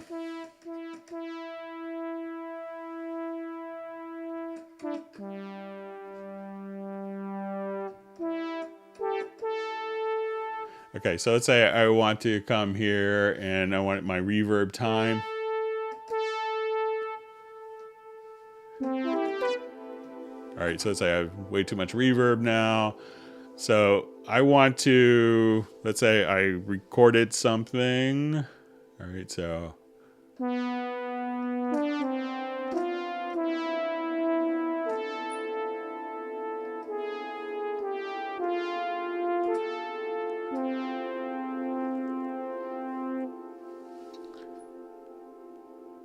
Okay, so let's say I have that recorded. So, all right. All right, so I want to come here and now automate the parameters in the plugin. So say I automate this. And one of the parameters that you could have set up in the automation panel, if you hit F6, is under settings, is you could reveal parameters on write. So let's say I'll just turn that off. So when I have that function on reveal parameters, again, I'll just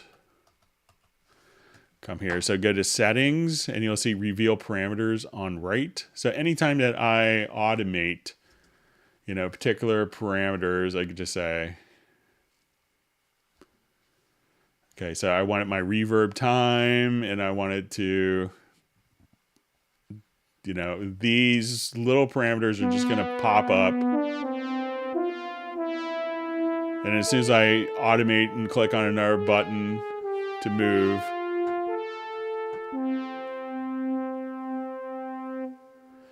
okay, so we have all these different parameters that are automated. So, and we could just kind of, show all of the parameters if we wanted to. But, what you could do is just say, click here and you just say, I want it to, and you could actually kind of see all of your different parameters. But once you go to, let's say, your reverb time, so let's say I go here. So this is my reverb time.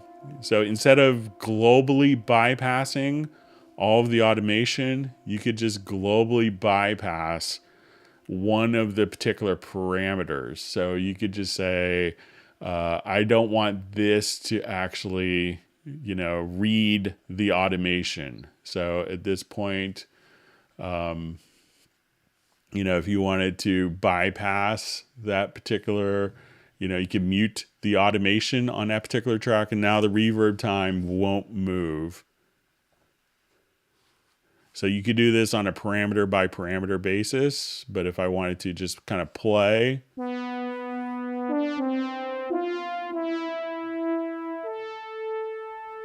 and if I wanted just those settings to not play, I would just mute that particular level, that particular automation lane, and then that's not going to play. So you could, each parameter that's automated, you could bypass independently. So give that a shot and let me know if that makes sense for you.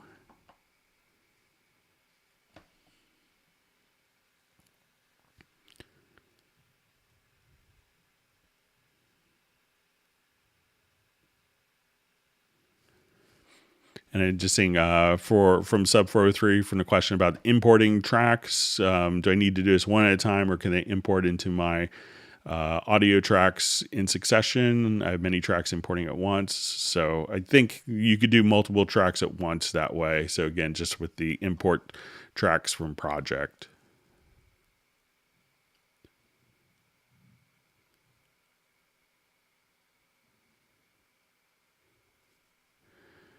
Okay, so I just see a question. On Groove Agent SE, when I drag different loops in the project, like a verse and a chorus pattern, they're named the same like Groove Agent 1. Is this going to change so each pattern has its own name? So let's take a look at it.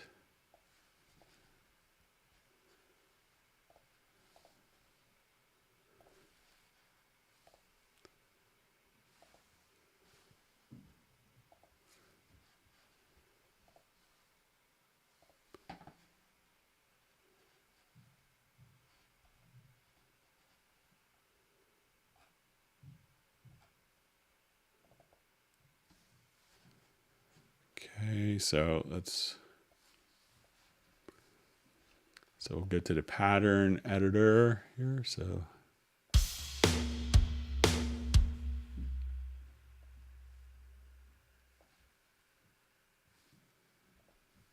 okay, so we see that it's going to kind of just drag it out. So let's say that's our verse and our chorus. So it looks like the name isn't, because I think this is just MIDI information, so that may not be.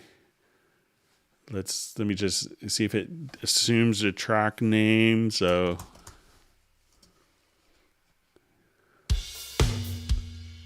it's actually just getting the name from the particular track, so as opposed from the part. And there are some preferences. So I mean, you could just come here and say verse, drag, type in chorus. It's not the most clean solution. And then you could, just have the name, but the name is actually derived from the track name. So let me just check a quick preference.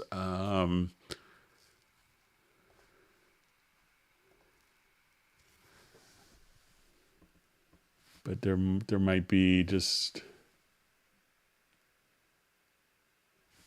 I think that there are some preferences for this. Like it's basically the parts get the track names. But, if you wanted to rename that, you could also just, in the description, type in names here as well for each part, but it's just, it's assuming the name from the part there. So, which makes sense as well, but I understand why you may want to change it.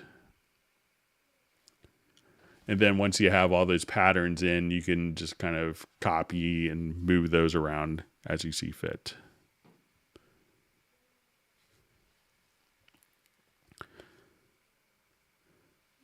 All right, just seeing almost convinced to dump Cakewalk, so that's great. We'll be here to help you through your Cubase transition, so let us know what we could do to help, and welcome to the Hangout.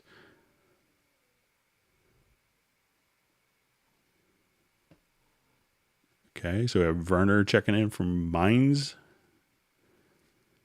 Welcome to the Hangout.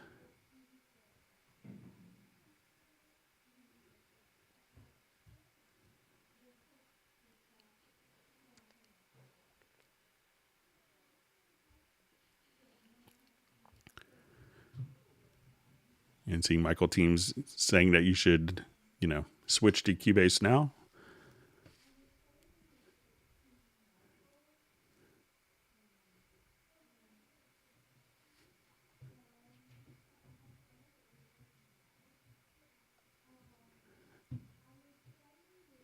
All right, just reading through comments.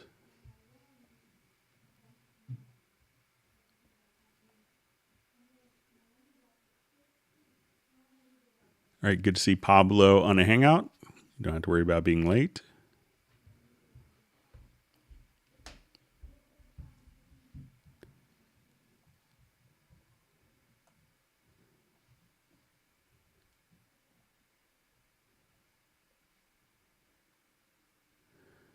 I see Kyle Kennedy's saying sad news. I might have just fried his GPU. Sorry to hear that. Hopefully it's okay. Okay, reading through.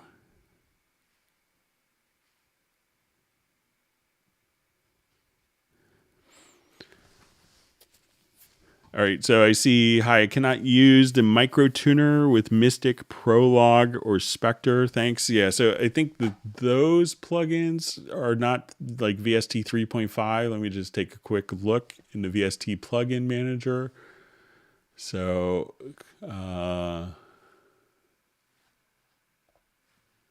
it looks like it's 3.52. So let me just check Prologue, and it says Mystic, Prologue, and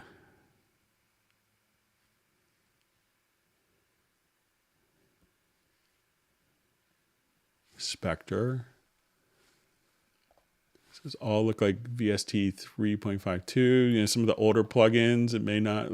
I'll just give it a shot.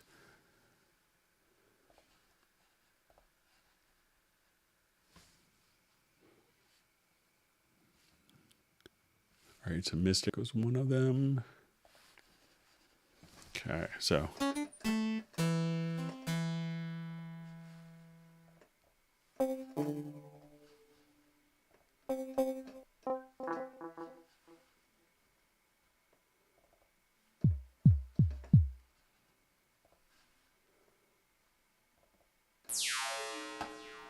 Okay, so let me just go to my MIDI inserts.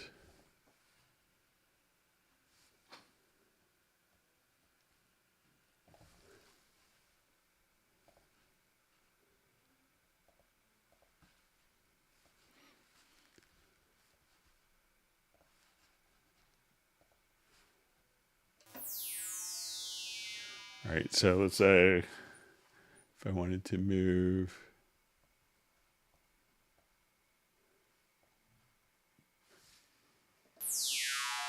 I'll just do something a little less annoying. Sorry.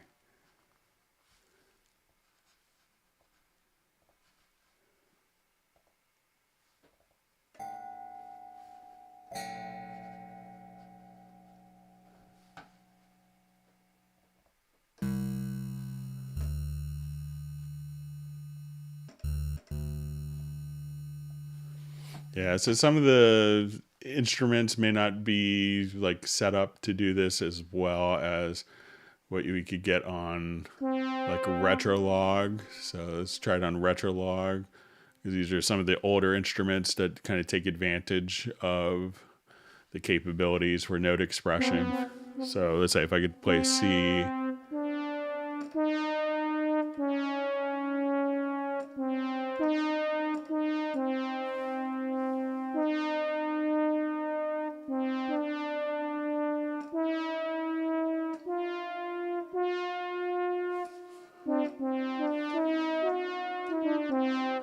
So yeah, some of the older instruments I won't necessarily do that with. It's kind of more contemporary stuff, but you could see it in, Retrolog and Pad Shop, and Hallian will support that. So sorry, it's kind of a bummer.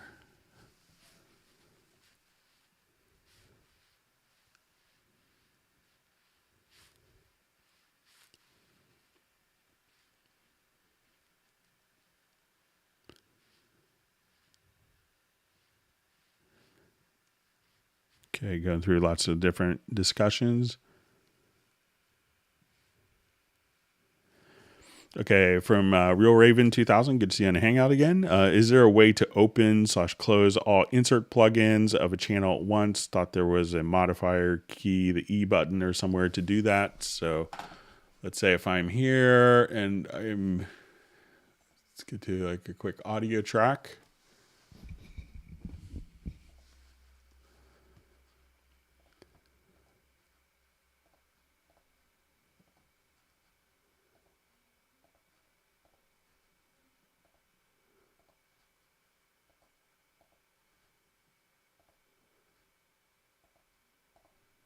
Okay, so we have all these different plugins.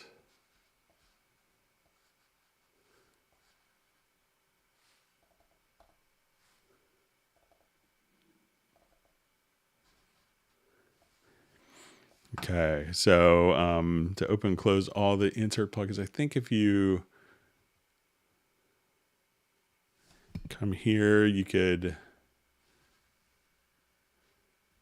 reset. All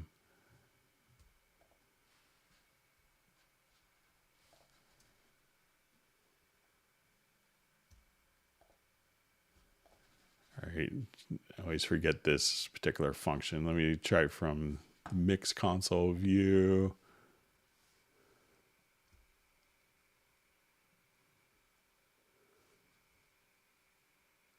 So you could bypass them all here. Just try to remember my modifier keys.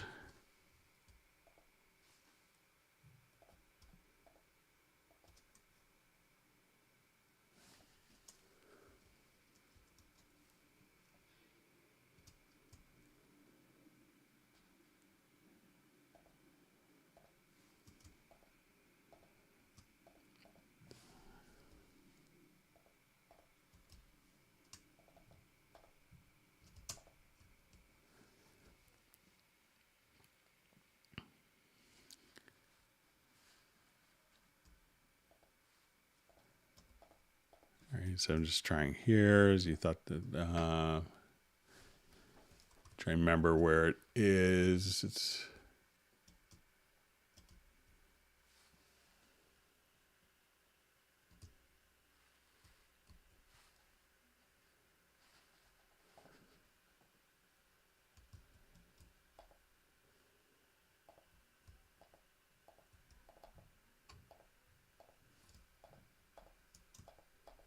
just trying different modifier keys. I'm trying to remember, but I know there is one. I'm just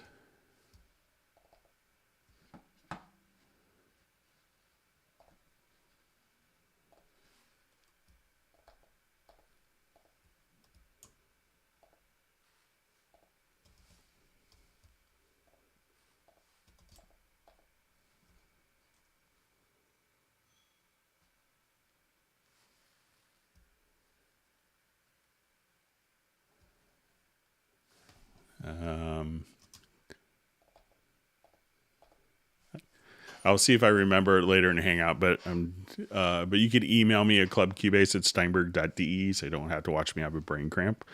But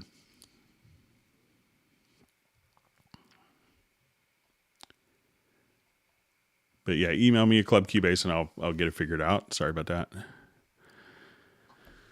All right, musicology record. Hey, how price we must pay for upgrade from Cubase 10 Pro to Cubase 11? Thanks. I'm not sure what country you're in. I think in the US it's like $149 maybe, or $159, something like that. But it may vary depending on what country you're in. But I think that's what it is. But you can always check on the Steinberg online shop.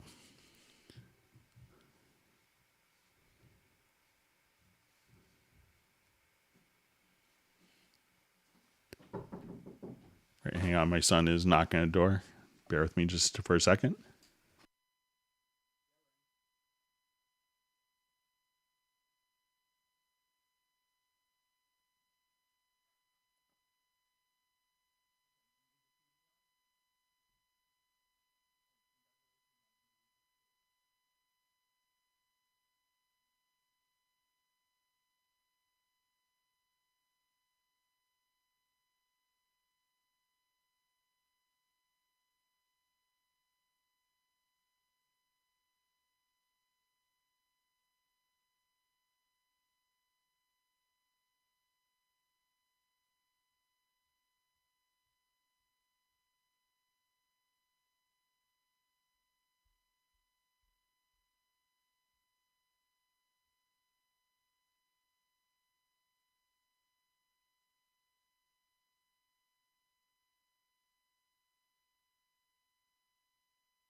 All right, I'm back. Sorry about that.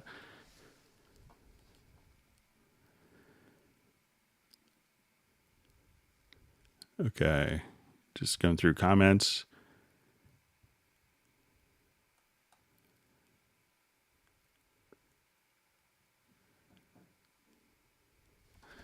Okay, so question, how do you find these offline processes done on a mini section again after having it done?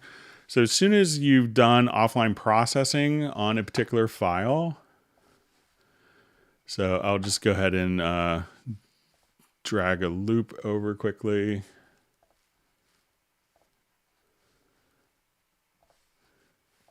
Are we there yet? Okay, so as soon as all you have to do is once that there is offline processes, so say if I have this file and this file and I have some processes here, so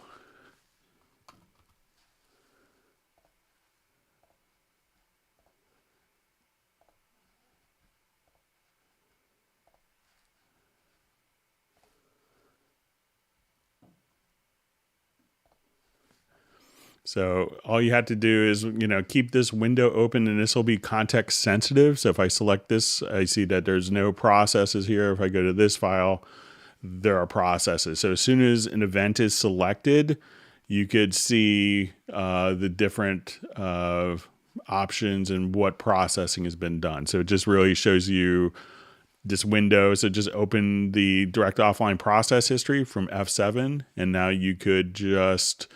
and that shows you kind of what is selected. So if I wanted to now, I'll just delete all of those and we're back to where we were. And I think that you may, let's see if there's, and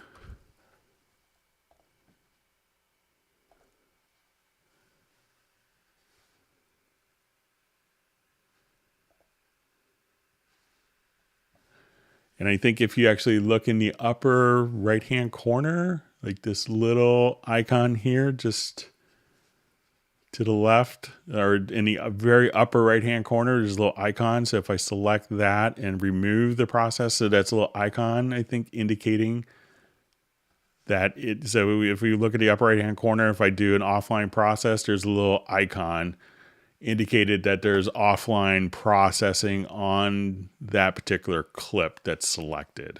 So you could just delete all and then that icon disappears.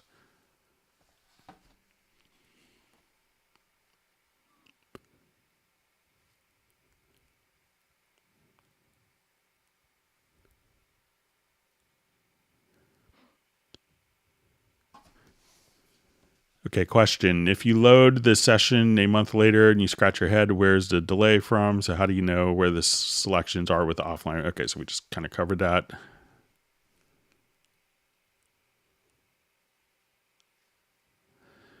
All right, so a question. Did you ask Zed or Zed's team about his project settings? I know it shouldn't make my music better, but I'm just too curious about professional producers. So the next time that I don't feel, sometimes, they're very busy, so I don't necessarily call them up and ask questions of them. The next time I do speak with him, I'll say, hey, someone asked me what, bit depth and sample rate you use, and I'll be happy to ask him that. But, often with, I have to work with a lot of high profile people. I try not to call them with stuff, but, they will be in kind of routine touch. I haven't talked to Zed or his team in a while. Probably last month, like maybe late October was the last time I talked to them. But the next time I talk to them, I'll make sure to mention it. And, if I get the answer, I'll mention it. So.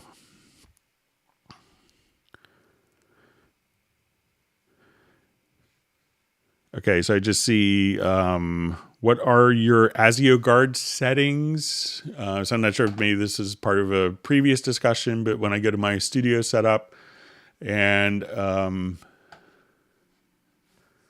so as I just wanted to come here, so I have just ASIO guard set to normal.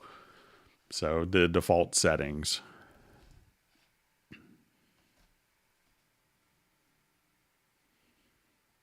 See discussion of lobster ice cream. So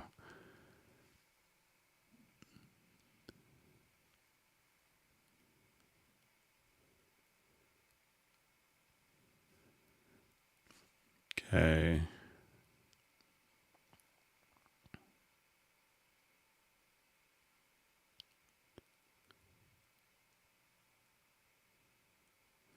Okay, so just seeing also for color change from Bass Ferocious, excuse me, that if you come over here and just in our point, it's control, probably control or command that you could navigate through your different colors right there.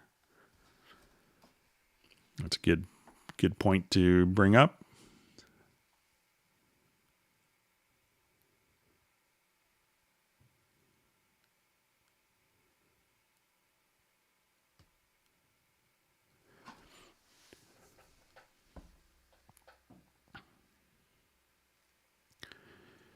Okay, so I just see sometimes from Tim Weinheimer, sometimes your pop sounds and your audio, your VST instrument is due to your computer processor being maxed out.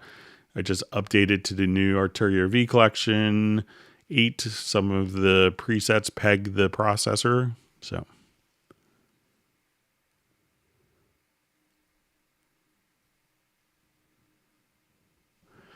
Okay, so I just see from Real Raven, how do you change the color of multiple tracks only from the main mixer, F3, or can you do it from the arrangement page? So let's go ahead and do this quickly here. We'll show you how. So let's say if we have a number of audio tracks that we wanted to do.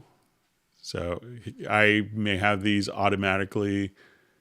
So let's say if I wanted to assign all these tracks to colorize to the same track. So I could select a number of them here, go to the color tool, and you could just change the colors of multiply selected tracks. So you'll see just a little color icon here. So if you wanted to, take every other track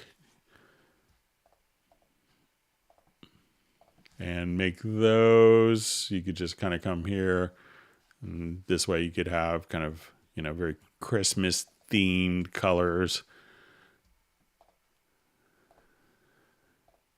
So if you want these to be very green and red, we can now just, again, go to the color palette here, and then you could just multiply change colors of multiple tracks.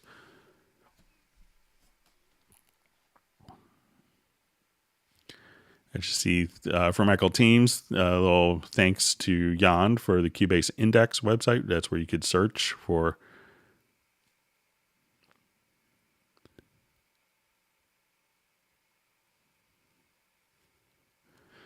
Okay, so we have a question. Is there a way to route multiple tracks at once to an already created master group track? So let's say I have a group track that's already created. So I will come here. Okay, so I'm going to take all of these tracks. Let's say they're all routed to the stereo output, as we can see indicated here. So I'm going to take a bunch of these tracks. And I think if you hold down Alt or Option plus Shift and change one of them. So I'm going to hold down Alt or Option plus the Shift key and choose Groups.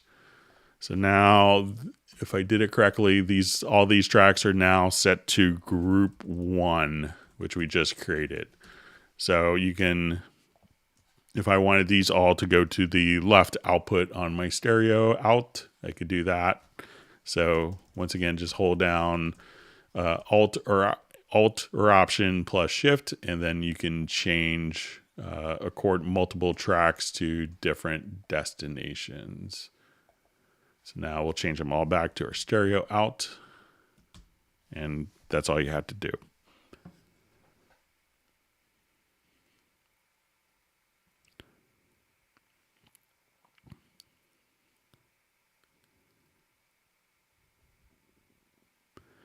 All right, so we see from Ambient Dave, great Hangout with 6 thumbs up. All right, that was good. I was worried if it was only 5. Learning lots again. That's great, Ambient Dave. We're glad to have you back. We hope you're feeling well.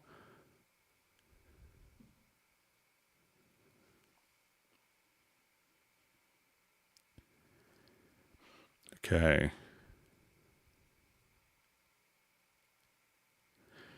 Okay, so we have a question. Is it possible to edit a MIDI track so that it's reverse? Okay.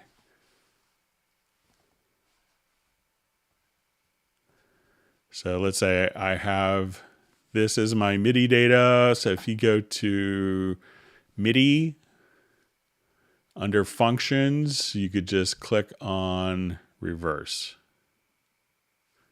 So you could undo that. So once again, under MIDI, functions, and then reverse.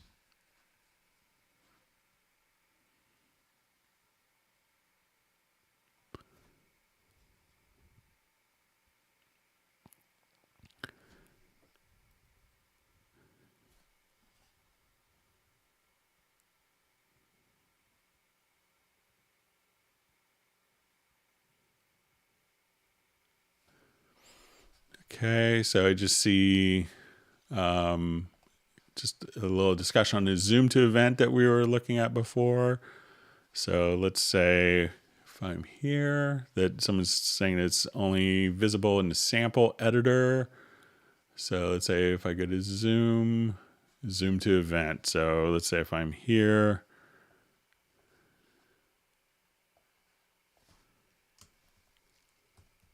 so yeah, so that's the zoom to event is in the sample editor. So kudos to Skeleton Model. I learned something. That's my one new thing I've learned today. All right.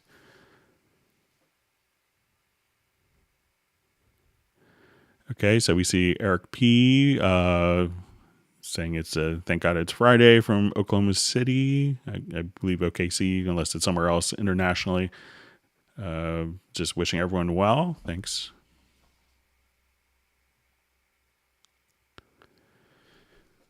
So let's see how to set the key editor lane to default to velocity. So let's say if I'm here.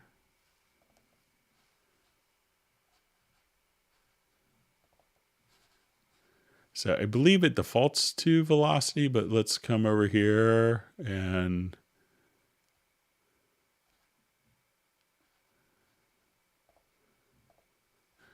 So if you don't have anything else selected, it should automatically default to velocity. So I'll add a instrument track here quickly.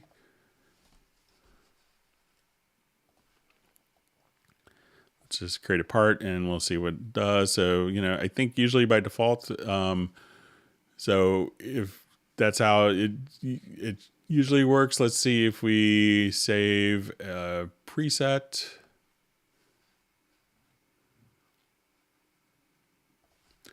And maybe if we sometimes if we add a preset and call it,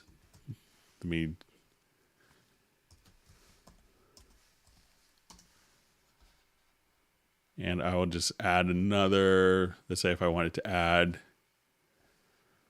mod and let's say expression.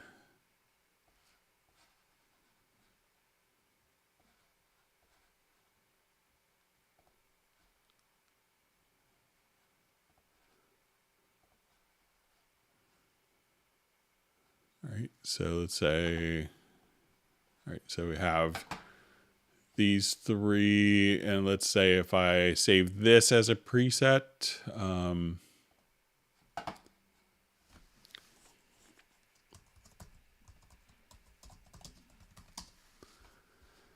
okay, and I will just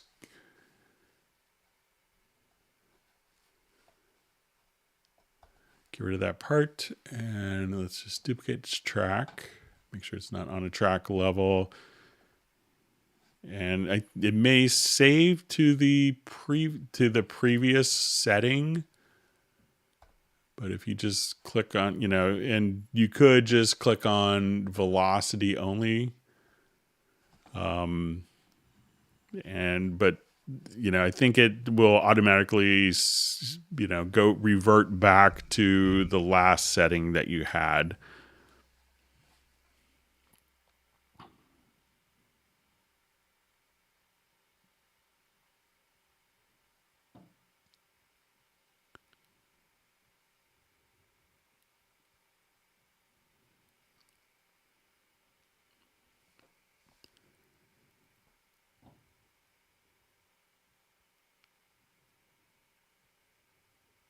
Okay, reading through different comments.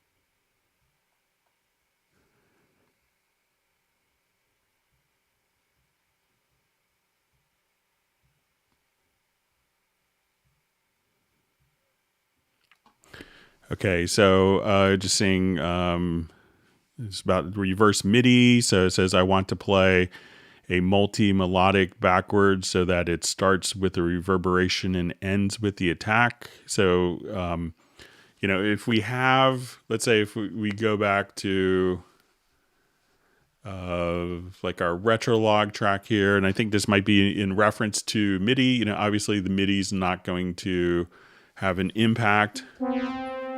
So let's say if I wanted to have like a big reverse sound, we could, so let's say if you're dealing with your reverb, if you're looking for that reverb bush, it's not going to be probably best handled in the MIDI domain. But let's say if I'll just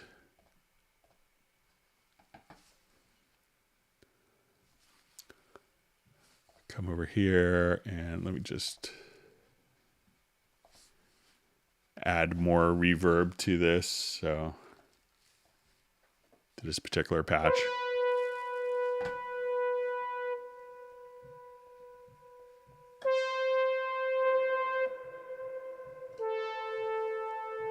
All right, so let's say I'll just... Are we there yet? All right, so let's say I just want to take this particular note here. I'll just solo this particular track, and if I wanted to just have that swoosh of the reverb, because it's part of the audio characteristics, not necessarily the MIDI part, but if I just want to come here and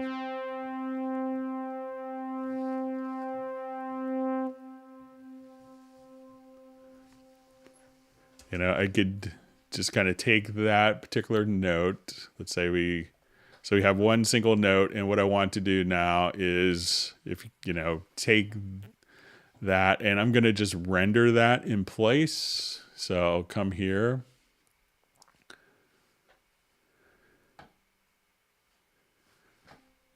And now at this point, I could take that audio file and reverse the audio. So if you wanted the effect on there, the effect isn't going to be necessarily from reversing the MIDI note, but we could now select the audio and just tend to reverse just that.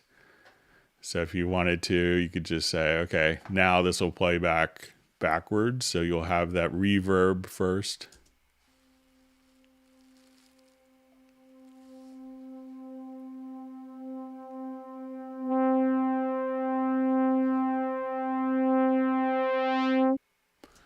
So, you could do that. So even if let's say I did a different part here. So let's say I wanted to do film composer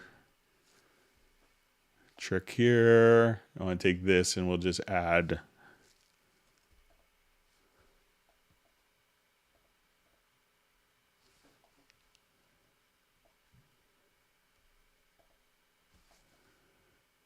I'll just do some different pitches.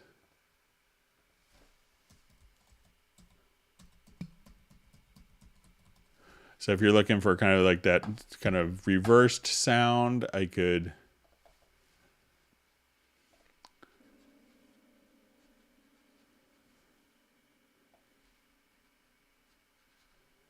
say we'll listen to it first, and you'll have kind of the big reverb, at the end.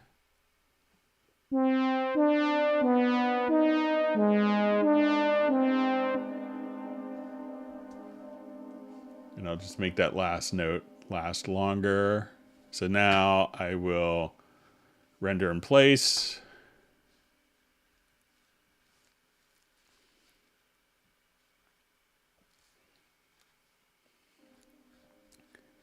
And now just go to processes to reverse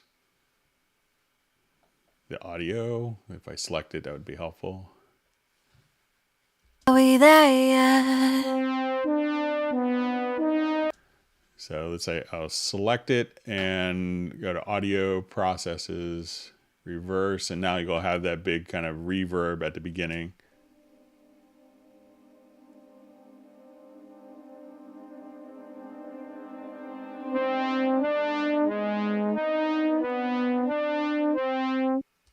So depending how long you render it for. So that'll just kind of give you an idea. So if that's what you're trying to do, you probably need to work with it in the audio domain.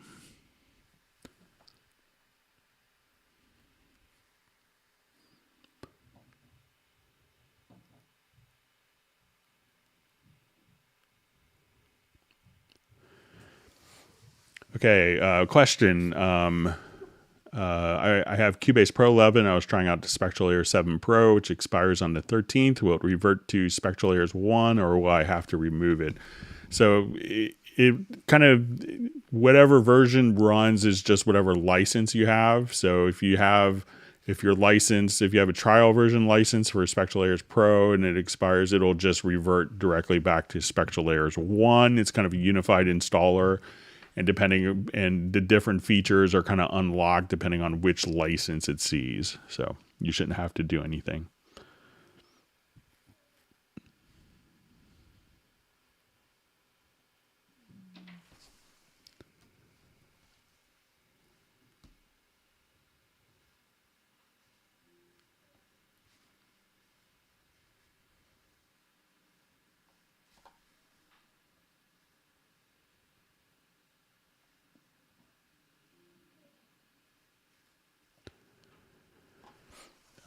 So question, if I have a MIDI track recorded direct from my keyboard, I can copy and paste to Halion or Retrolog, but is there a way to route directly to these? So let's say if I have just, I'll do some quick composition for Gareth here. So let's say I have so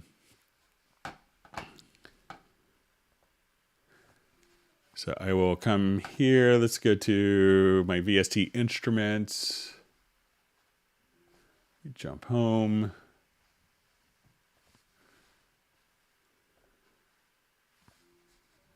All right, so I'll just drag that over. Okay, so let's say if I have a MIDI track that's being routed out, and this behavior is slightly different with instrument tracks. So let's say, so I have this playing in Pad Shop.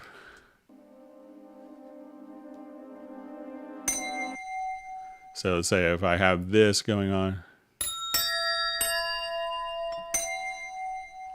Okay. And I now want this to play out of Retrolog. I think if we go to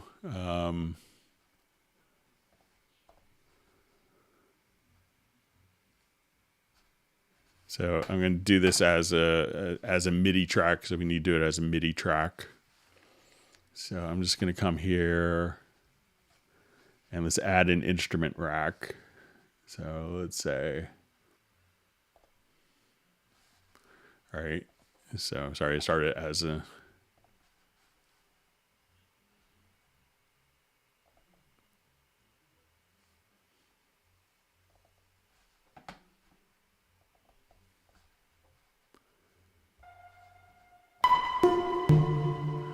okay, so let's say I have this part playing this particular Pad Shop instrument, and I wanted to send it to another. I'll turn that down to just less than annoying. All right. And I want it to send this. We can go to your MIDI sends. And then all you'd have to do is say, okay, I want this going. I'll activate the send. And we could just send this to Retrolog. So now when we play, I could take this and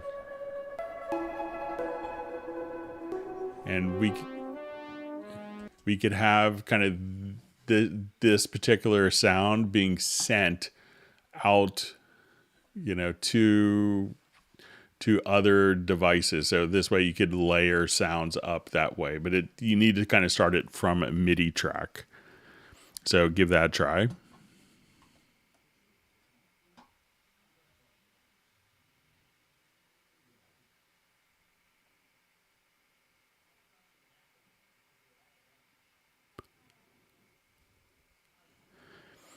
Okay, so question. Hi, whenever I click on the sample in Media Bay, it takes a split second to load the sample and hear it. But when I go up and down with my arrow keys, it's instant. Why is this? Can it be instant when clicking? So let's give it a shot.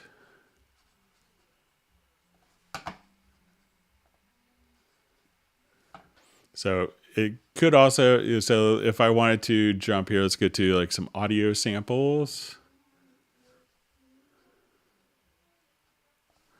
So as soon as I click here,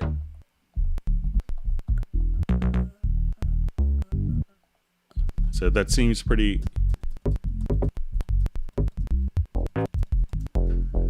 like as I click, seems to be identical.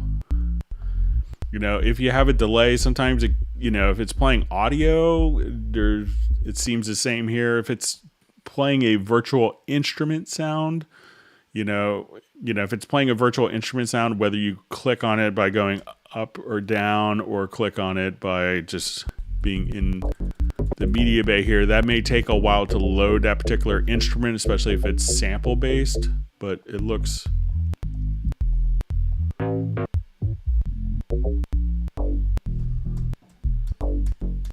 so no real difference that I can perceive between the two here.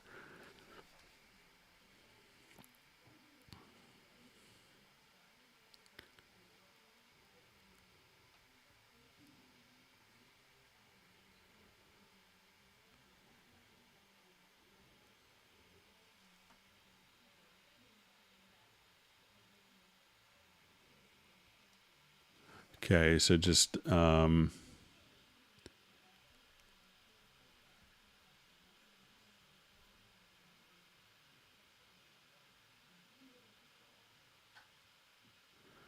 okay, so I just see, Greg, why don't you do some Nuendo Hangouts explaining some of those amazing post-production features? I think, I'm kind of discussing with the Nuendo team about doing that. But, we do take, if you have particular questions on, Wavelab or Halion or Nuendo, or, you could just simply ask them, and, we're happy to answer Nuendo questions in here. So even though it's kind of, branded as a Club Cubase Google Hangouts, really for any Steinberg software. So.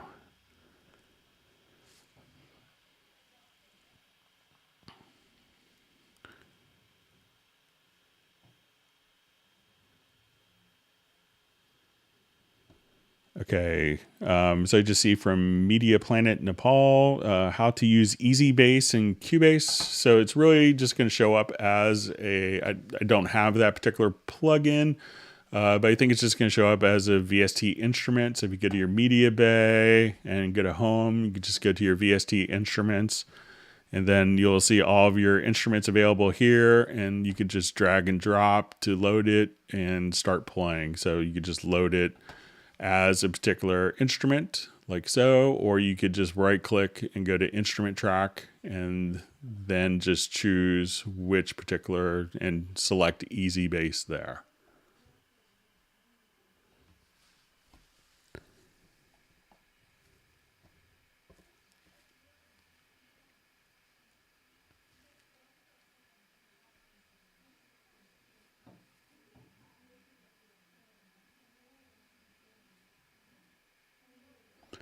All right, sorry, my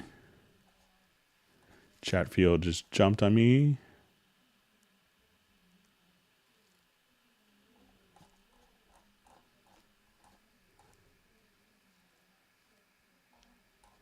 Thanks for all the wonderful questions. If you've learned something new, please feel free to hit the like button.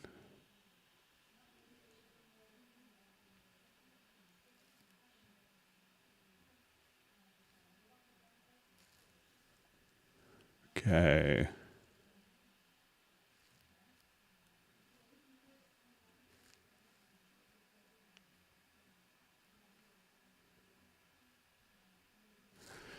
Okay, so a question aside from players, does the upgrade from Dorico SE to Elements provide anything I am overlooking? The Dorico SE is just 2 tracks, I believe. So you get, 12 different, you have the ability of doing, 12 different parts with it, so there's going to be that. You'll get some more, sound sets. There's going to be, more capabilities, but, more voices. But if you're just doing like, piano scores or individual parts, the SE version is kind of the, the way to kind of get into it. So you could, run more players as you get more into it. But, what you get with Dorico SE is pretty amazing. So.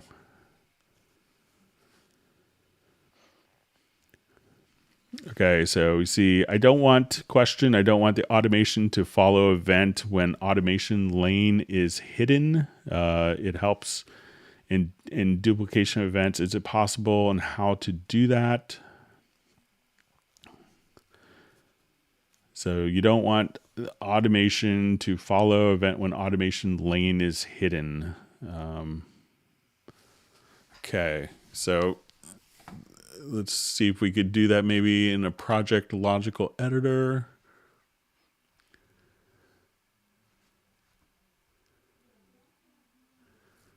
So it seems like you would want, most people would want kind of the opposite, but so let's see if we can maybe create it in the project logical editor. So I think most people wouldn't want to have the automation visible to have the automation play back, but maybe I'm misunderstanding.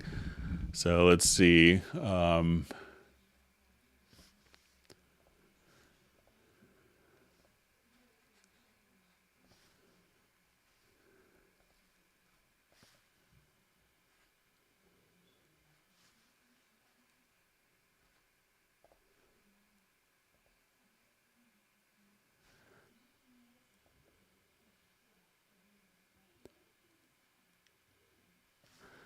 All right, so it might have to be a two-step thing. So say we will say media type is equal to automation.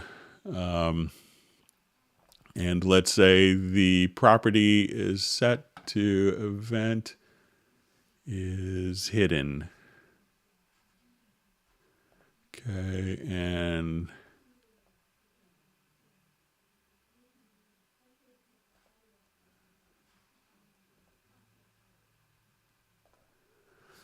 so you could try this, Tanmay. So what this should do under function, transform, media type is equal to automation, and the property is set to is hidden. And the track operation, we want read disabled. So try that and see if that will kind of do the trick for you. So again, but I think, a lot of people would expect the automation to, to perform automation, whether it's visible or not. But so give that a try.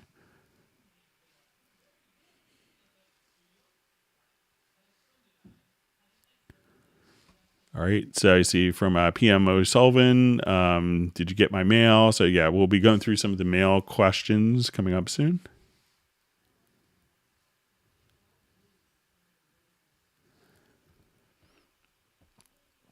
All right. We have a question from Jesse Carmichael. He'll be our celebrity Hangout attendee today. Hey, Greg, is it possible now to name a MIDI CC like CC 121 or CC 21, for example, in the MIDI editor? So that's still kind of the same. We've been in having some discussions on that. And, so if we, if CC 121 is, something, let's say like a non-standard, let's say you have controller 76, and it gets into kind of a bigger discussion of if that should be some of the discussions I know I've had is, if we do that, should it be global? Should it be on a particular track? Should it be saved within a track preset? So every time you call up a track preset or you call up an instrument, that those are kind of automatically set, or is it going to be done per patch? So gets into kind of a bigger scope of discussion, but currently it's still kind of the same way. But let me know if just kind of renaming on the particular track itself would be okay, or if you'd want to always have those names associated with that particular instrument, or yes to both. And good to see you on the Hangout, Jesse.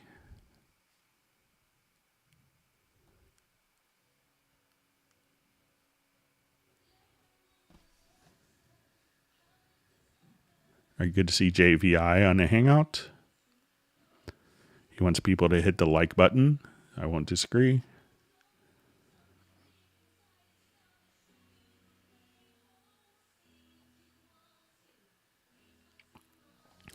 All right, so question, Greg. Hope you are well. I have MIDI sync issues between tracks while starting mid-song. Tracks get unsynced, restart to beginning of MIDI areas to get it in sync again. Ideas. If you let me know, like if it's with particular instruments that you're doing, is it, I've seen sometimes, like maybe something that's triggering a pattern that can sometimes, I've seen sometimes when people, like if we have like a groove agent note and the note that's triggering the pattern starts off a little bit late, and as it's copied, that, that those events will, every copy will be slightly out of time, or if you kind of duplicate events that don't kind of fill the full measure. So if you're here and you duplicate that, it may, not fill up the time, and that could be off. But I haven't really heard of MIDI getting out of sync. So let me know if it's like, if there's patterns that are being synchronized, or if it's just like a part that's playing itself, and if it's with VST instruments or dealing with external instruments.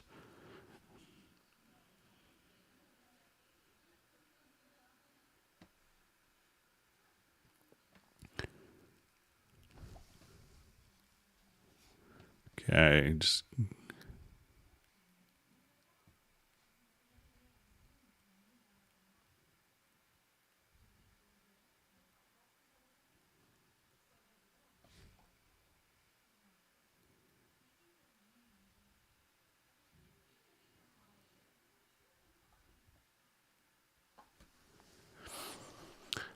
so question, hey Greg, just got Pro 11 upgrade from Artist 11 on PC. Anything specific to watch out for, procedures to follow when upgrading? Do I have to just update all the samples and such? You know, you'll see two different versions in the Steinberg download assistant. One will be, you know, the full installer, and one will be that, you know, they've broken up the installation so that you could, you know, like with 10 and 10.5, it was like a 20 gigabyte file. So, you know, some people didn't have fast internet access, would have problems downloading it. So they've broken it down to little sections. So make sure you get all of the different content, you know, like the Noir set, the Hard Knocks. There's a lot of really good content that's available. So make sure you download all that, but you could just download the update as opposed to the full installer. And that will save you, you know, time and installation. So you're not, you know, downloading files that you already have, but nothing really that kind of sticks out, to no gotchas or anything like that.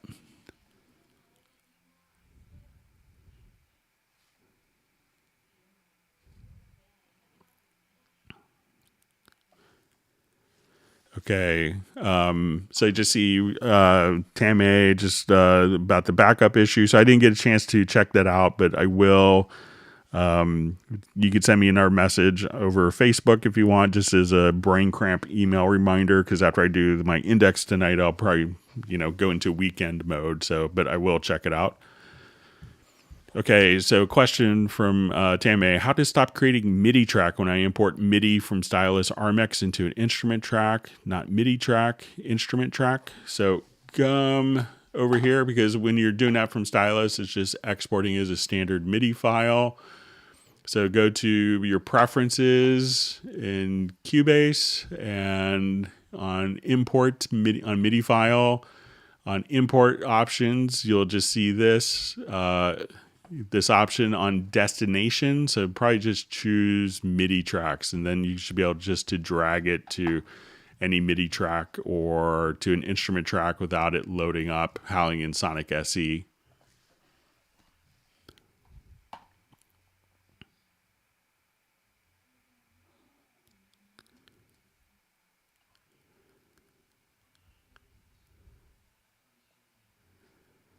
All right, we see Ambient Dave just realized he's famous, so only happens to the famous ones. All right. All right, so hey Greg, I probably won't get to my question. I just added an audio track and it's playing back super slow.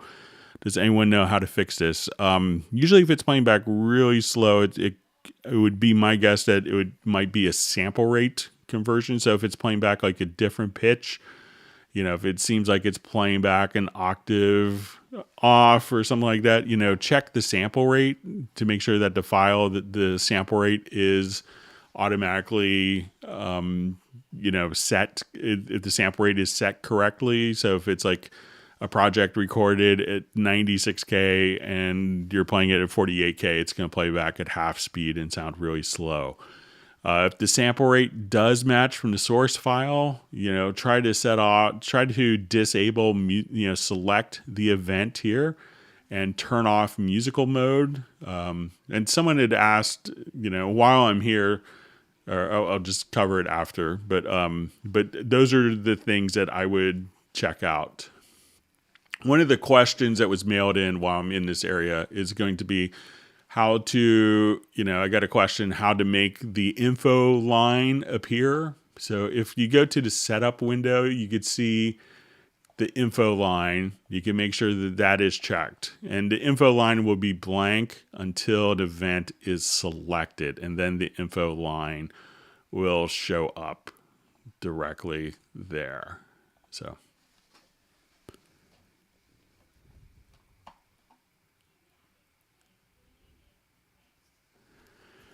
All right, question. Would it be possible to use my isotope plugins in a control room, such as Neutron 3? So you could run any plugins in the control room.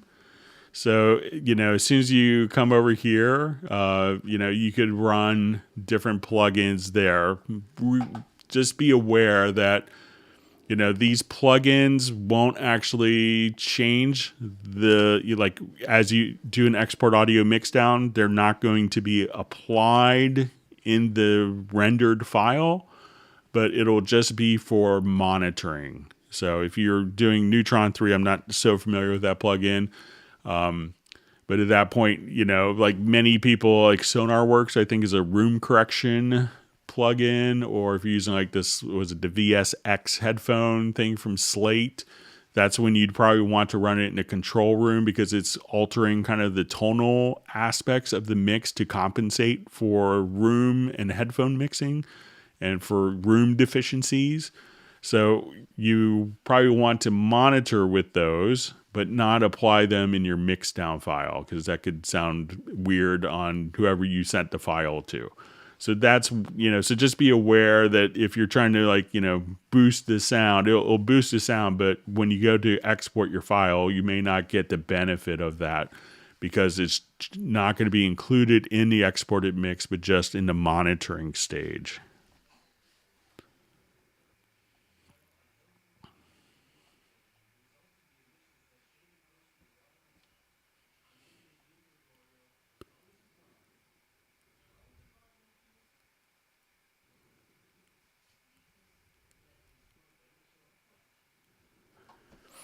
All right, so I just see from Skeleton Model, I like Control Room for SonarWorks. I just have problems with listening to samples, etc. Is that just routing? So it should, once you have, the control room set up, so let's say for auditioning through different loops.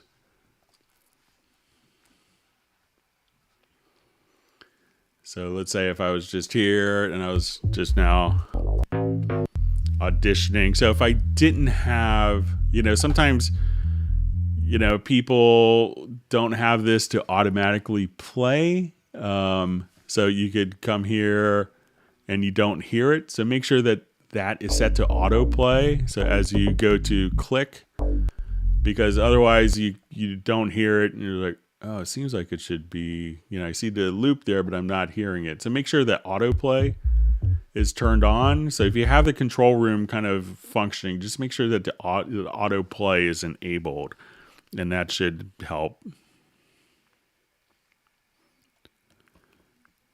All right, so I just see from Ambient Dave, wow, thanks, Greg. Didn't know about the listen feature. That's great. That's a really helpful one.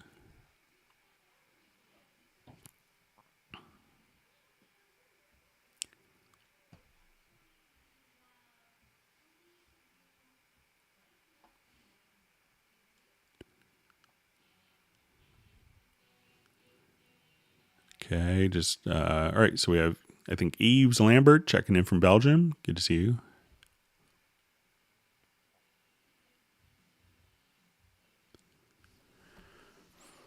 All right, hello, Greg. I import 3 or more tracks that were recorded together. How do I tempo detect and have them all follow the project tempo? So you don't really have to do tempo detection. If they're all recorded together, you don't necessarily have to do tempo detection on all of them. So do tempo detection on one of the files. And let's see if I could just show this quickly in a multi-track context.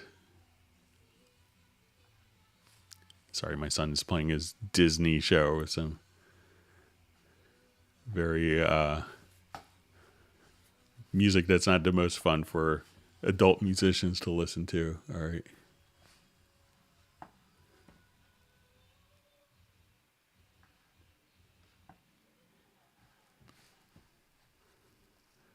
I usually have a good file, but I can't really play it for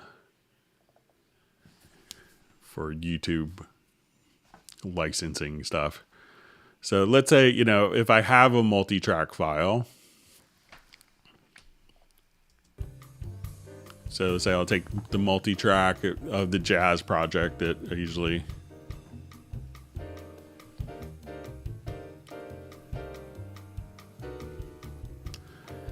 So, and if I turn my click on,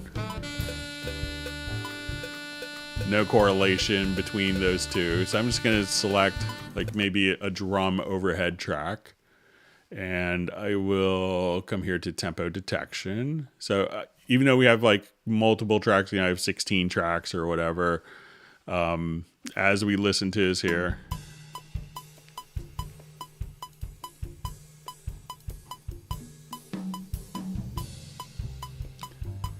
okay, so we have our tempo detection, and I'm gonna just find kind of like where the downbeat falls. So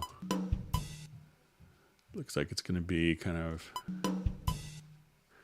right there. So this is where we're gonna just put this to our 4/4 bar. So as we listen to it. Okay, so we have the tempo map done, and what we want to do is we could select all of, I'm going to just move my tempo and signature track to the top here. Okay, so I'm going to select all of the files. And as I do this, I'm going to go to audio, and we look at the upper right-hand corner of the files. I'm going to go to advanced and say set definition from tempo. And we could apply this to the project or embed the metadata. So what this is going to do is embed the tempo changes of every single track into the different files. So as we play,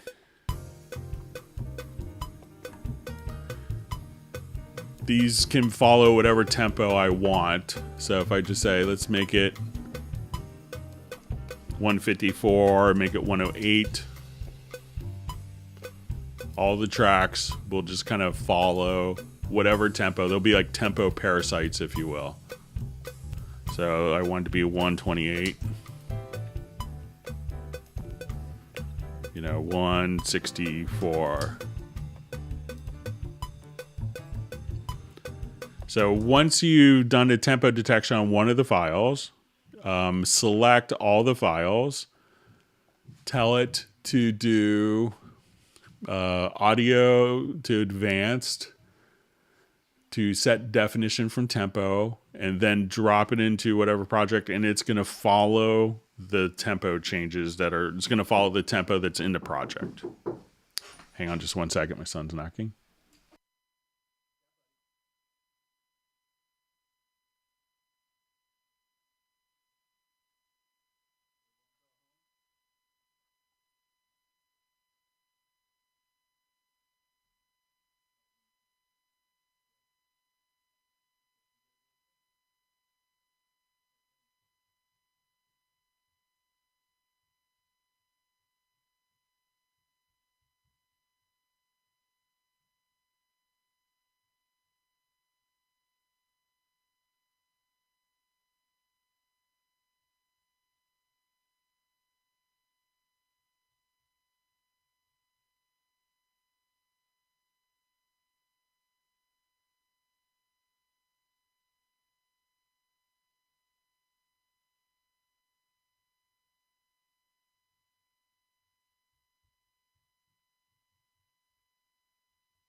All right, sorry about the disruption.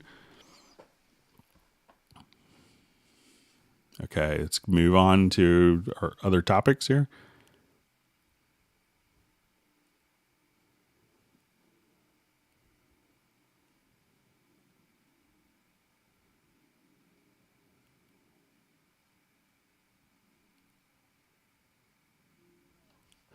And just seeing a comment from Paul Claridge, there's a little further discussion.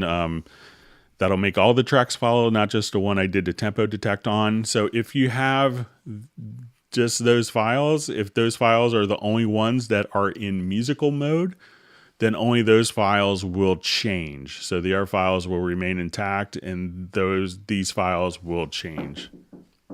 Hang on. Sorry, my son's knocking one more time.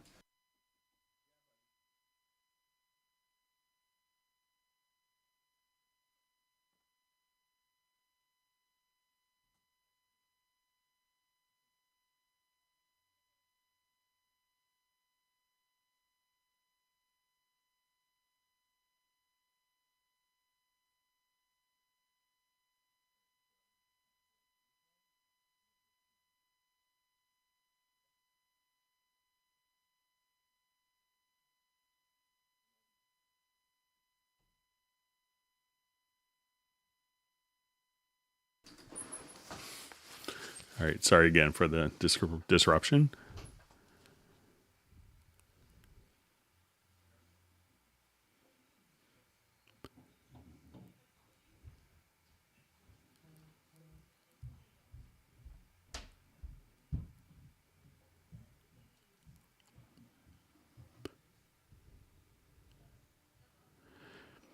Okay, so I just see, hi, next week I switched from my old Mac to new PC, how to download a new copy from Steinberg for PC. All you have to do is go to your, you probably have the Steinberg download assistant already. So go to your new computer. If you have this is a great thing about the USB e-licenser. Go to your new computer. All you have to do is just come right over here. Installing an update, but you'll see like the Cubase, and then all you'd have to do is just select your Cubase here and just, download. So you can see earlier we're talking about like, here's the Cubase Pro 11. These are all the different components. And if you were in just the update, there's kind of far fewer components versus all these different ones that you have currently. So, but just download it from the Steinberg download assistant, install, connect your USB e-licenser, and that's it.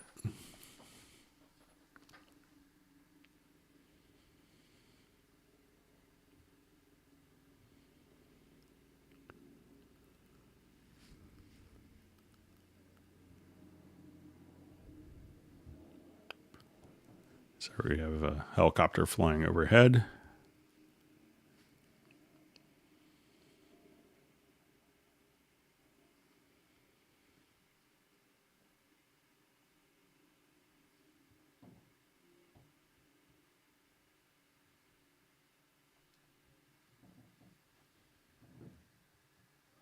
All right, so seeing a lot of discussion on tempo mapping stuff. So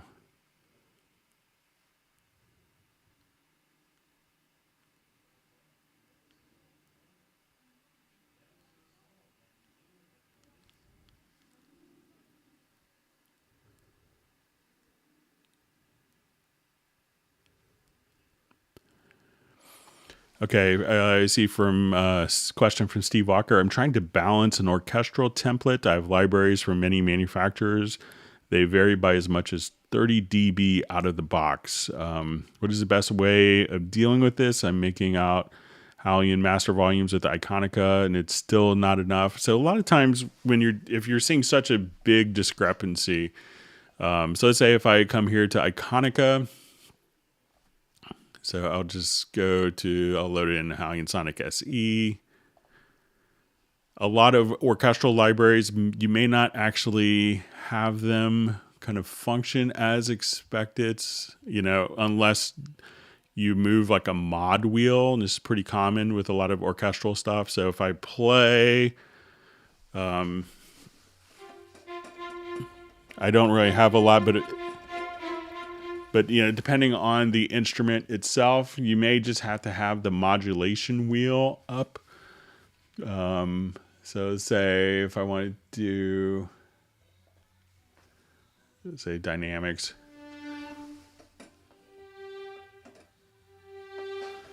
So a lot of the different instruments, you may just have to have the modulation wheel up. So I'll just do on, I think our older Italian Symphonic Orchestra can show this pretty quickly.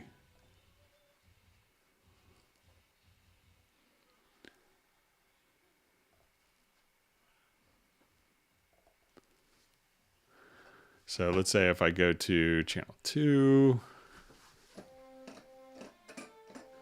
and as I'm playing, it's not super loud, but as soon as I move the modulation wheel up,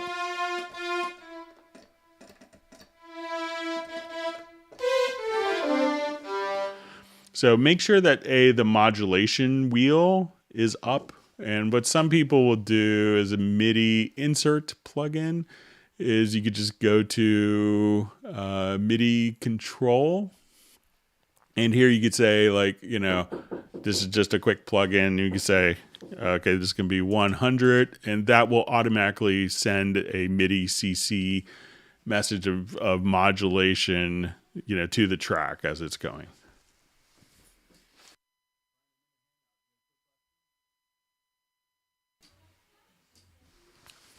Okay, sorry.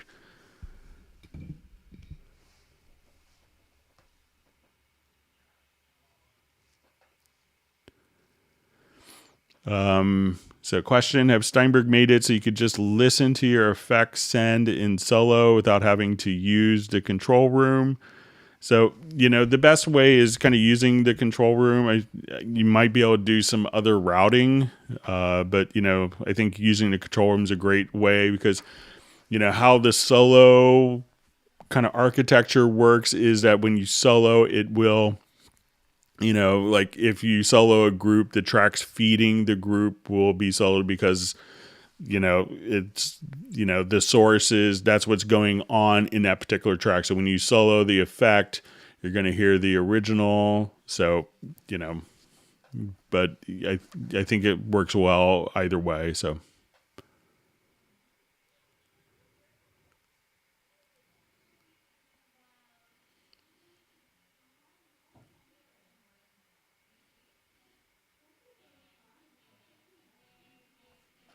Okay.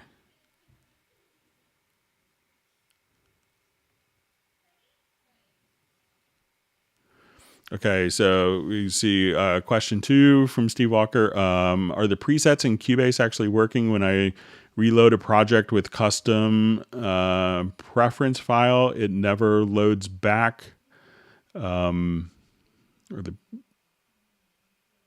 Okay, so I've seen this, you know, I've gotten this question a few times, and I guess it's the presets with the preferences. So, you know, the preferences are going to be kind of stored independent of the project. So the preferences are, you know, kind of in your Cubase environment, but not the project. So, you know, if you want to go to, let's say, your Cubase preferences, you know, these can be stored. Now, some people get thrown off when it'll load up the preference preset, and that will stick until you load up a different preference preset, but it may not actually indicate which preset is loaded here. So I had a composer, I mentioned this once before, a composer, a friend of mine in Los Angeles, it was, you know, livid that he spent all his time and none of his preferences were loading up, and his preferences were loading up just as he intended, but he didn't see the name here, so he didn't think that was loading. He's like, no, I want, you know, my preferences loaded up, and they will load up. So, but think of the preferences are not going to be tied to the song, and it may not show visually here the name of the currently active preference, but the preferences will remain until a different preference set is saved or it's altered.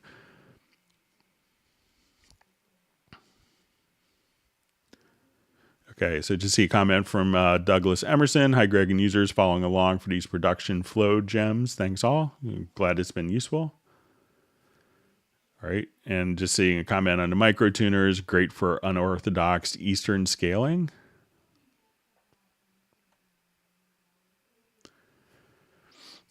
So I see question. I love Cubase, but I don't understand how I could move tracks into mixer window. Is that just not possible? It's not really designed for that, but I think, I've tended to need it less because when I have the mixer here, I could just take my tracks and move on the track list very easily. Hang on, my son is needing assistance.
All right. Sorry about the disruption again. So, yeah. So, with the mix console, so it's not really intended to move directly from here, but you could move directly in a project window. I know it seems like a really easy, obvious thing to do, but supposedly it's a lot of code that's tricky underneath. So, all right. Good to see 14-bit MIDI on. Glad you can make it to the Hangout.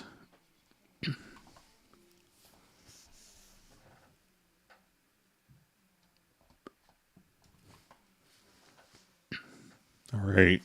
Just going to clear my throat really quick. All right.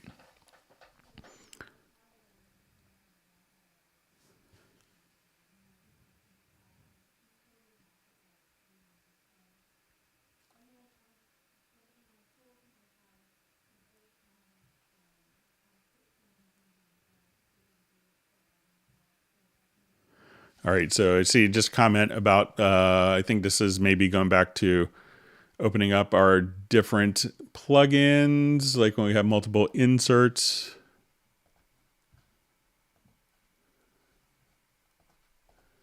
So that is Alt or Option plus Shift E.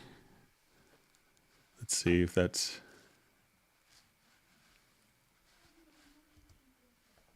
Yeah, so Alt or Option plus Shift and click on the E. That will open up all the insert effects. Thanks for refreshing my memory. I'll try to keep that one in memory now. So come here. So that's what you could do. Thanks for sharing that. So to help me with my brain cramp. Okay.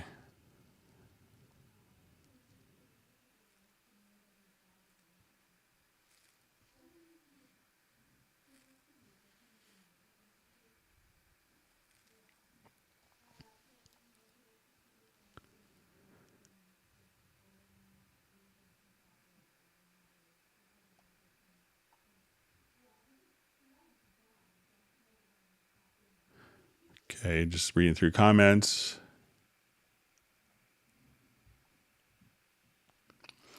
So question, is there a way to stop the audio dropout when inserting plugins, etc.? I've had this issue since using Cubase for years. So currently why you have that gap is as a plugin is inserted, it's going to automatically calculate the delay compensation for that. And that's why there's a little gap. I've heard that there's maybe some discussion. I've seen it on surveys for different user surveys about, potential of exploring a gapless audio engine. So maybe we'll see that in the future, but that's why it's kind of does that is because it's actually, when it's doing it, it's resetting all the delay compensations.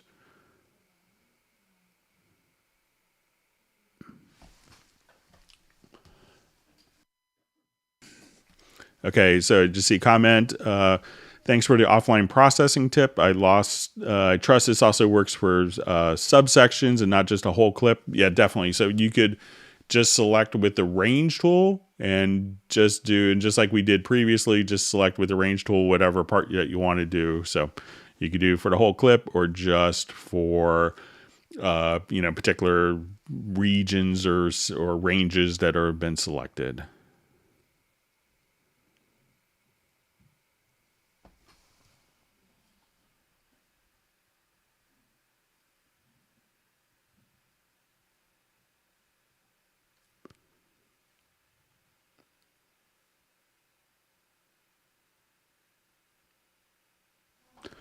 Okay, so I see a question from David Lemaires.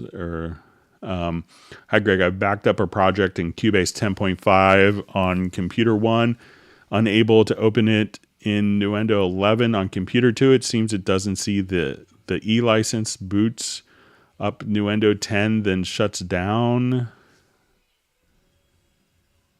So I'm not sure, if it's not seeing the E license, then I'm not sure if you have so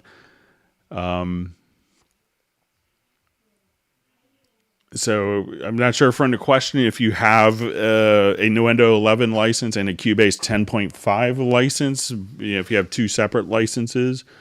But as you go to open up the file, you should be able to, let's say if we want to open up, like here I have CPR files, but if I go to a Nuendo project, my NPR files are there. So on Windows, you may see like open files of type CPR versus NPR, but you should be able to, the file formats are interchangeable between the two.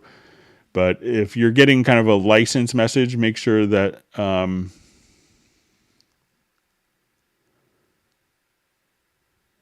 so you're saying it doesn't see the E license, it boots up Nuendo 10, then shuts down. So you could also just, as you go into your operating systems, you could, let's say if I get documents and I have my projects here, you could also just, say, right click on it and just say open with, and at that point, you could just, set which program it opens with directly there as a file association as part of the operating system.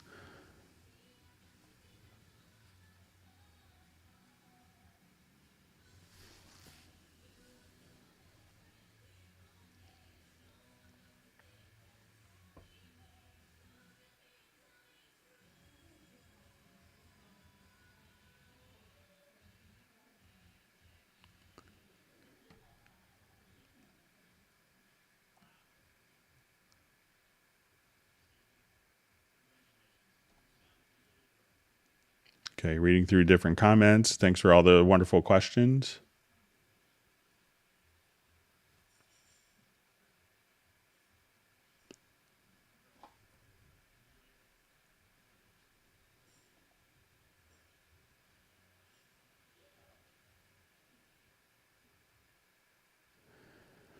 Okay, so I see is there a way to make instrument windows larger on my second monitor with higher resolution? The plugins, etc., are small. So, you'd set if you go to your high DPI scaling, you may be, if you're on Windows, Cubase now will kind of just follow whatever, on Windows, you have different scaling options. In 10.5 and early in 10, it was set to 100 and 200%. And now we've added, 125, 150, 175, 175% for the scaling. So you may just want to adjust the scaling or resolution on your second monitor. So you see comment from Real Raven. It's colorized multi. That's easy. Okay, thanks, Greg. Yeah. So a lot of people miss that for some reason. And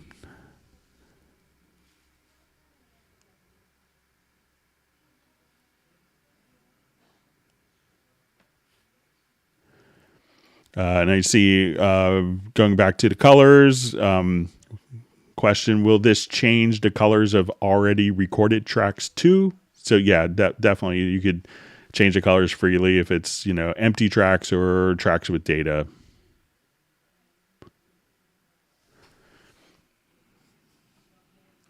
I just see Ambient Dave mentioning that he didn't see the listen function before. Yeah, it's a great function. So once you start using it, it's like, oh, how did I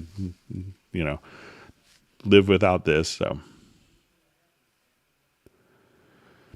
I see dim-eyed piano guy says, did he skip my question for some reason? My question was before these. So I did lose some of the questions when my chat field was reset. So feel free to ask again. So.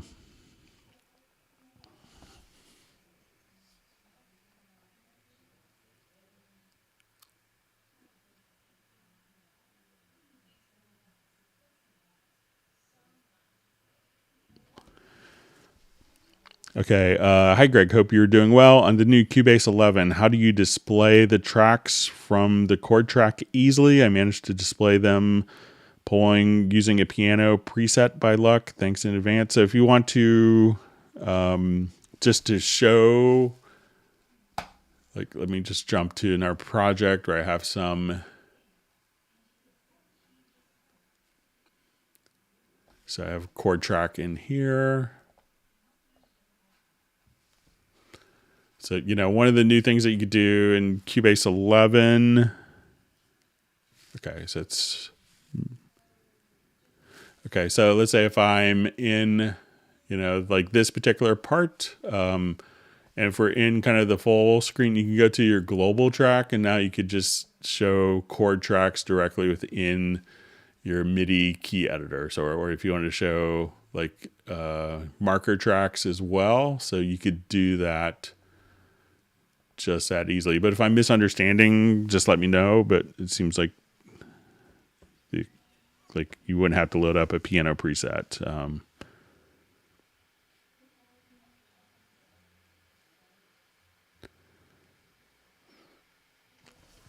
Okay, so just see, thank you so much, Greg. I've been learning a lot from your live streams. This is my second time. Welcome, and thanks for joining us.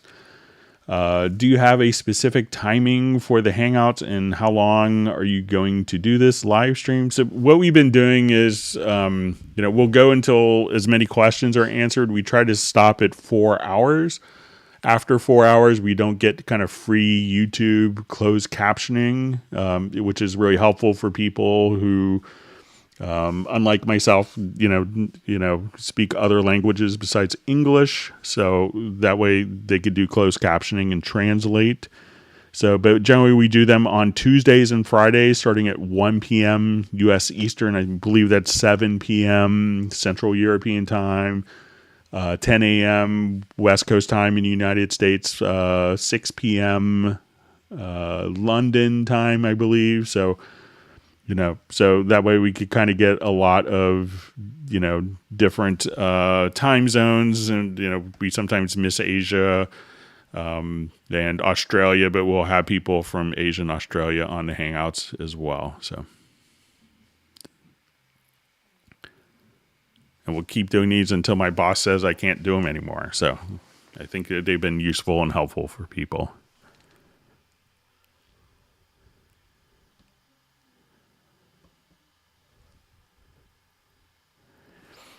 All right, just see a comment from Ambient Dave. Surprised that Greg doesn't have food or coffee for his epic hangouts. Probably if I had coffee, I would have to have a bio break to use the toilet. So I tried to avoid that and try to get lunch before.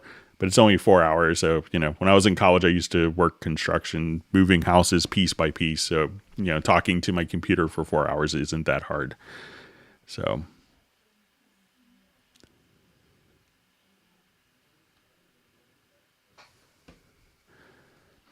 Okay. So a question, can you explain how to set up listen back channel when you're in direct monitoring mode, please? One that open and close automatically like the control room talkback. All right, so let's say if we're in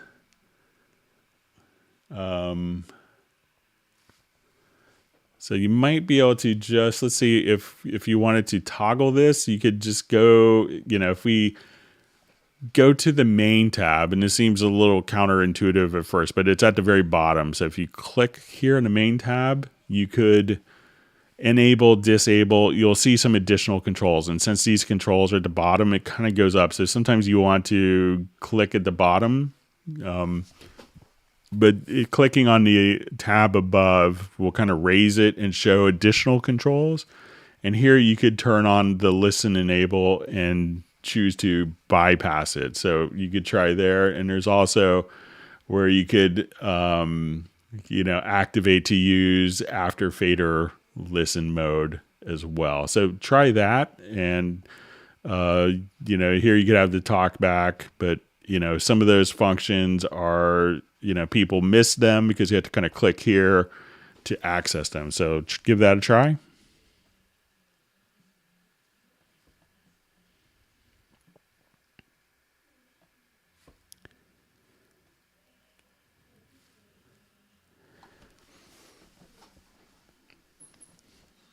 All right, so I see Jazz Dude is speculating I have sandwiches in the drawer or something like that. So I usually have lunch about 12 o'clock before the Hangouts my time with my son while he's on break from school. And then after, I kind of relax for a little bit and then have dinner and then do the index later. So about an hour and a half later.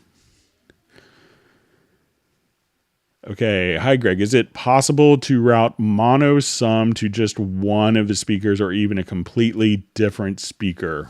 So what I have set up in my studio is I have, a larger stereo speakers and then I have a 5.1 setup. So in my control room, what I have I don't have it configured here, but I have, let's say something like this. So I have like Event 2020 bass as my main speakers.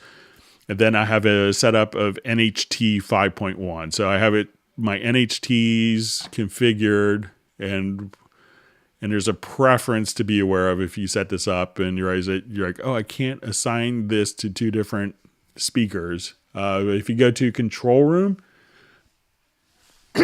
excuse me, and you'll see exclusive device ports for monitor channels. You could uncheck that. So what I have set up is my main stereo speakers. I have my 5.1 setup. I have an alternate, like the left right of my 5.1 setup as my third set of monitors, kind of like an alternate stereo.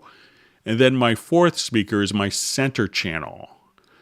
And then all I have to do is, when I'm in and going between my different speakers, I could just go to my monitors. And here I could say, okay, I want to listen to my main speakers. And now I want to listen to, let's say, even like, the classic Ortone in mono for TV mix. And then I could just switch between my different speakers to listen to route it to a different speaker, or if you wanted to go to your down mix presets, this will give you mono out of both speakers. But again, just go to your monitors and you could configure a separate monitor that's just set up for mono. And that's how I have my setup. And that way I could just, go back and forth between 5-1, 2 stereo, and a mono setup just with a couple mouse clicks. All right. All right. So Sable Winters is saying hi to me and everyone else in the Hangout. Good to see you.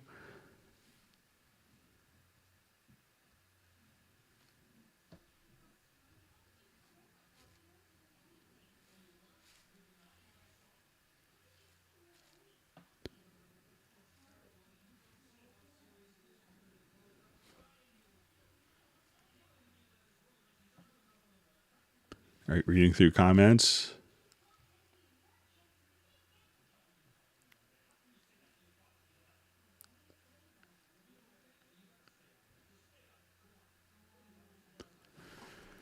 Okay, so question, Greg, is that the same when upgrading from Artist 11 to Pro 11, Unified Installer? Should I be saving or prepping anything, or do I need to uninstall Artist 11 after that? No, if you have whatever the license is, the installers for Cubase Artist and Cubase Pro are the same, and depending on what license it sees, those features are kind of unlocked depending upon the license.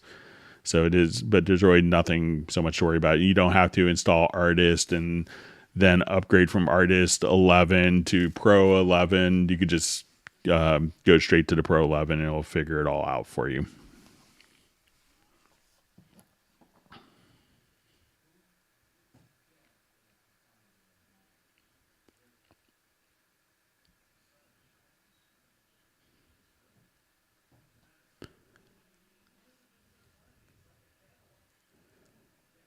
Okay, just reading through different comments.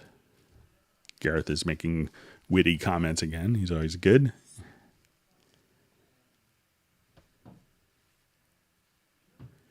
Here we see that Ambient Dave had to check out, so we'll see you on the next Hangout, hopefully. Great to see you back on the Hangouts.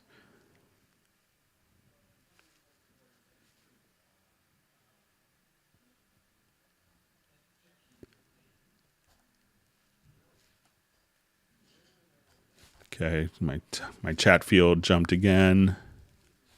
Bear with me.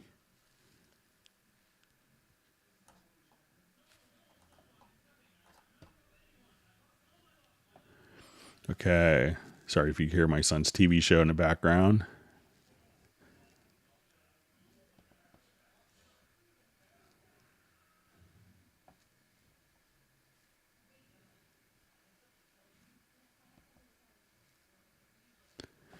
Okay, question. Hi, any chance you could run through all the quantize options and how to apply them? Okay, so let's say we have just some MIDI parts here, and let's look at, your different quantize options. So, you could have the different quantize values set here, and generally you want the quantization value set to the smallest rhythmic value. So if you have like a bunch of quarter notes followed by eighth notes, like dot, dot, dot, dot, dot, dot, dot, dot, dot, dot, something like that. And if you quantize to quarter notes, your eighth notes wouldn't make any sense. Your eighth notes would turn into quarter notes. So you want to kind of quantize, set the value based on the quantization of the smallest rhythmic value generally. And you could choose to quantize, just a selection, or if you want to quantize an entire part. So whatever is kind of selected, whether it's a part or parts, notes within the part will be taken into account. Now there's different, if we go to the edit, to the quantize menu, you'll see some, different quantize options. So one of these, and one of the things that people often miss is, let's say if I come here, let me just draw in.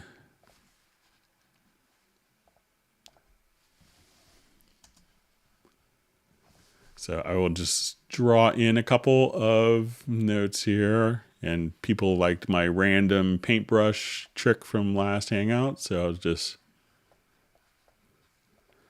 all right, so let's say if I have this and I want to now quantize this to quarter notes, I would just come right over here and say quarter notes. So I could just, and we see how my eighth notes now turned into quarter notes. Now, as you quantize, the original events are still there. You could undo. But let's say if I wanted to, let's select these notes and I will go to logical editor, and I'm just going to shift the position of notes.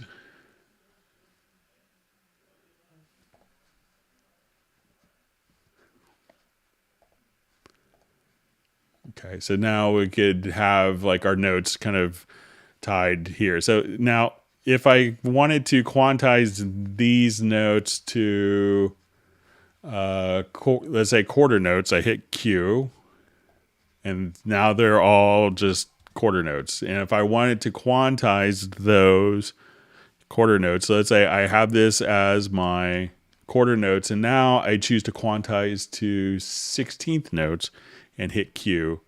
The notes will now all be quantized. So I'm not re-quantizing the quantized information. So if you say, so that's an important thing. So you don't always have to undo. You could just apply, and it's going to quantize from the original data. As we also want to come here, if we have like just a monster, like killer groove that someone played in, you can say, okay, I wanted to take these notes here.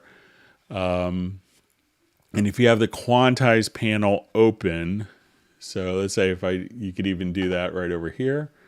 You could just drag and drop MIDI parts into it as well. So you can say, yeah, I really like this, drag and drop, and now you could have a quantized preset that you could apply to other areas. Now, quantizing is often associated with the start of MIDI notes, but you could also choose to quantize the ends or the lengths, and like just how we could quantize our notes to, particular areas. At this point, we could just say, and I wanted to re-quantize it to a different value.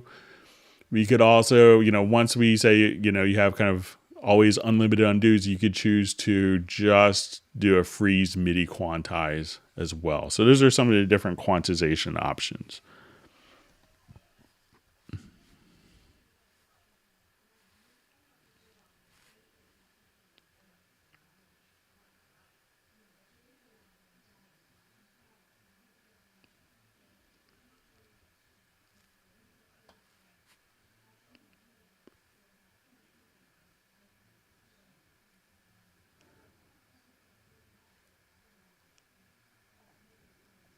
All right, just looking through some comments, going through it.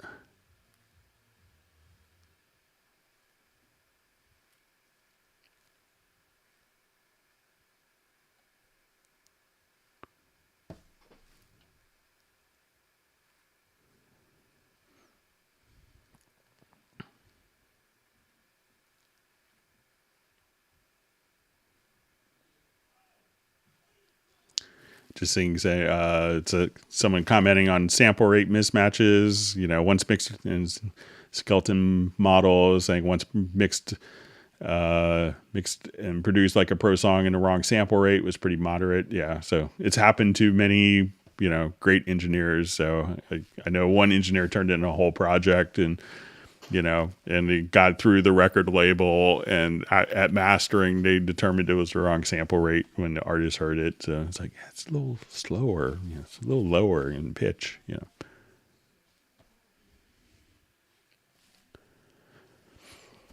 Okay, so we have a question. Hi, Greg. How do you assign buses to pads in Groove Agent 5? So if you have, let's see, I think we have some.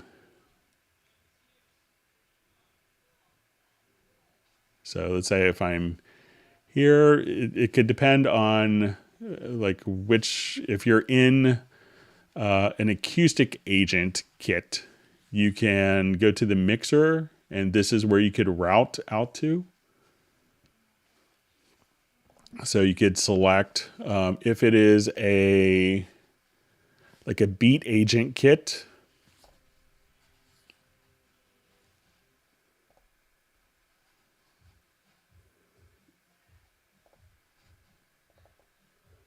What you could do is select the pad, and when you go to edit, so at this point you could choose which output it goes to there. So you could select the individual pad and route those to different outputs.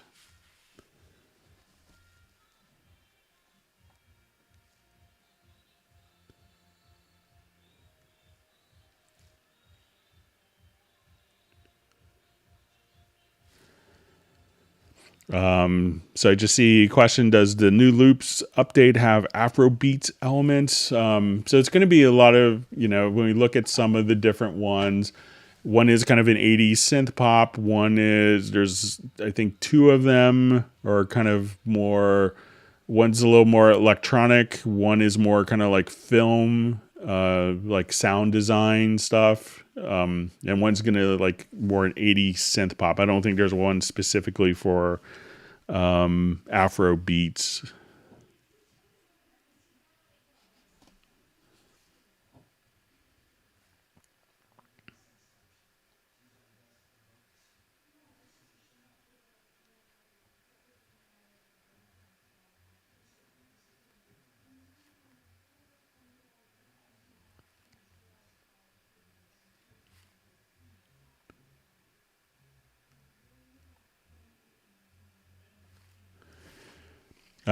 So I just see Cubase 11 includes Spectral Layers 1. Is it possible to separate, say, you have a vocal plus guitar on one mono track? So yeah, you could definitely do that. I'll show you kind of an example, like an acoustic ensemble, which you may have heard me do before.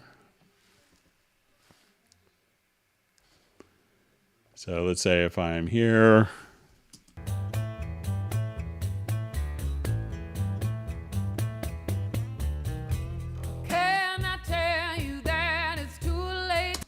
so let's say I have that set up. So I'll select that. Let's go to audio to extensions. Let's go to spectral layers.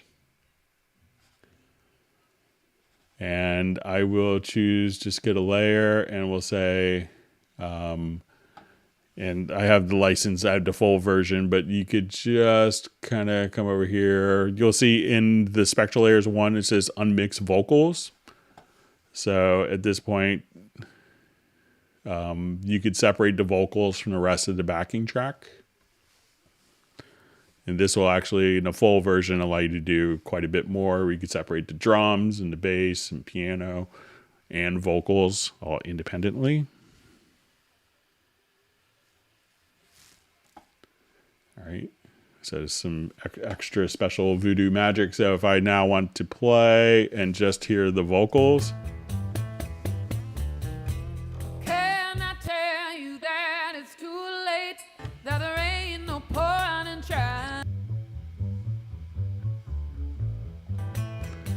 and you could even now at this point, even with the included Spectral Layers 1, just say, okay, I want to take the vocals and we're just going to drag it out. And we could add that to the project, and you could have the rest of the backing track. Too late, that there ain't no pouring trying. So that's some scary voodoo AI stuff that's frighteningly good.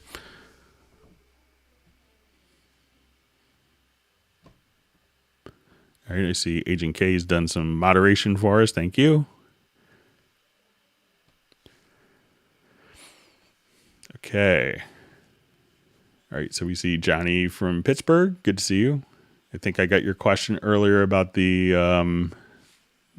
info line, how to show that.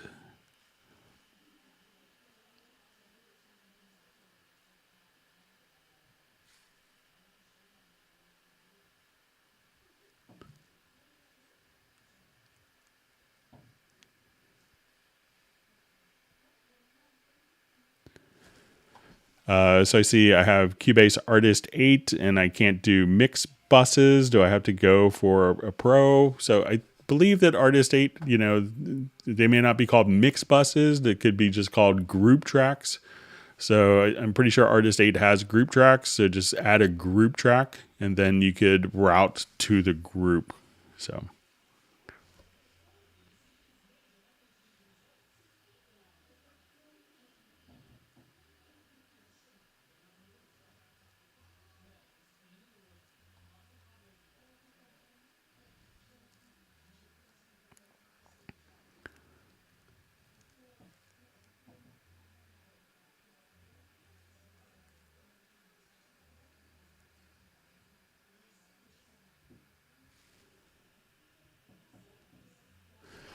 Okay, so I just see from Tanmay, it's like, Greg, I meant that while I'm editing, I have a slope up automation with cutoff at start. And when I want to duplicate the event, I don't want this slope up automation to be copied, just the event. All right, so let's say if we have our audio event here. So let's say if we have just like a little bit of automation. So a lot of times when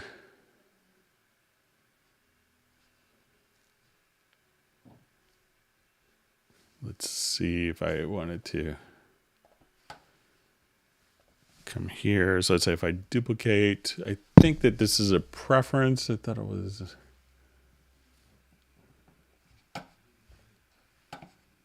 For automation follows events. It's probably a preference.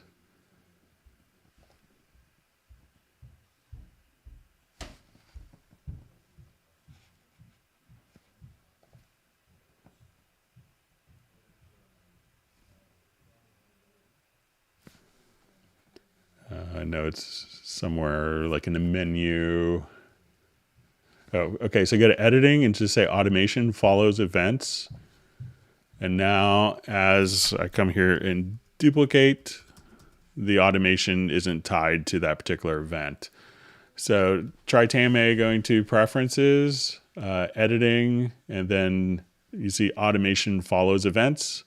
Try unchecking that and see if that does the trick for you. I'll just check it. So it's normal behavior. So sorry if I misunderstood.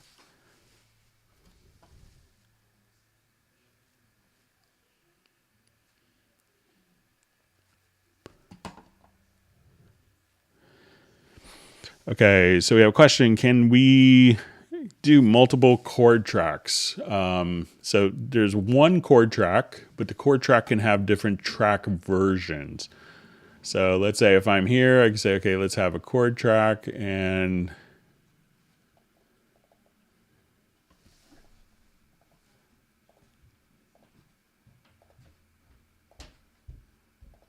so say I have one chord track and now I say, oh, I want to try a different one. You just say new version. And at this point you can say, okay, I just wanted to do.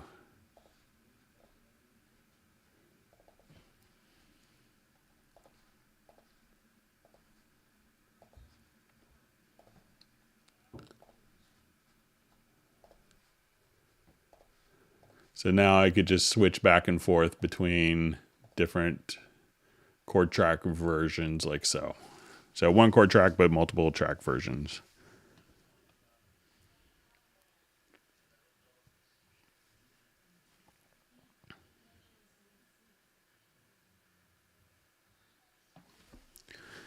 Okay, today I've been looking for a feature without success. I remember to use the audio events editor to adapt the phase of an audio event to another one to match 100%. It wasn't the alignment feature. So, if you wanted to flip the phase, you could, I'll just quickly remove this event. So, if you wanted to, flip the phase of an audio track, you could do it through, there isn't necessarily, the alignment can, one of the things that you could try in the info line if you come over here, you could see that there's a invert phase from the info line.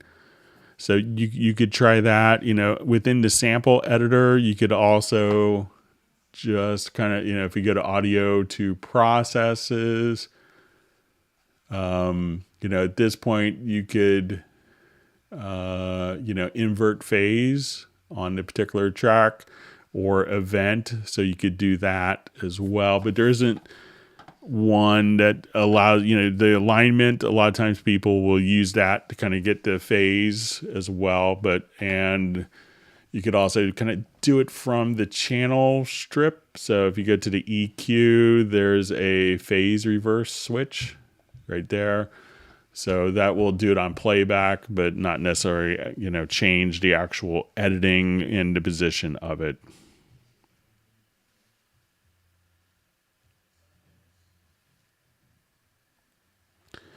All right, so I just see a comment from, says it has from Tanmay. It has a rhythmic and drum plugin. It's VST3, but doesn't show map. So, not all the VST3 plugins are doing it. It's part of the VST3 specification, though.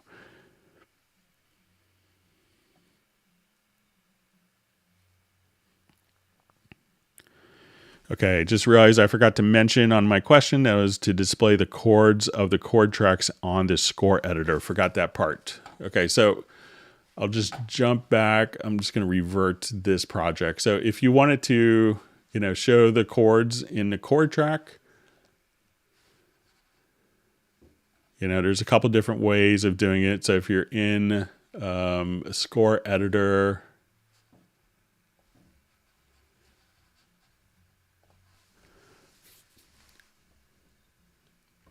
so I see some people want to do lots of, I'm just going to revert this because it's going to be pretty nonsensical at this point. So if you wanted to take, like here I have a chord track in a project, so I could go to my score editor here. And we'll just kind of zoom in. But if I wanted to, I could go to the scores, to advanced layout, and show chord track. And we could see the chord track kind of just automatically implemented. You could also, if you wanted to just see for the, if you wanted to just do a quick selection of the chords as well, something else you could do is, you'll see this little C7 icon. So if you wanted to select parts of the chord, so let's say if I'm here, you could also just select the chords, hit C7, and that will display the chords for you. And if you wanted to make just a generic lead sheet, just simply, create an empty part and show chord track.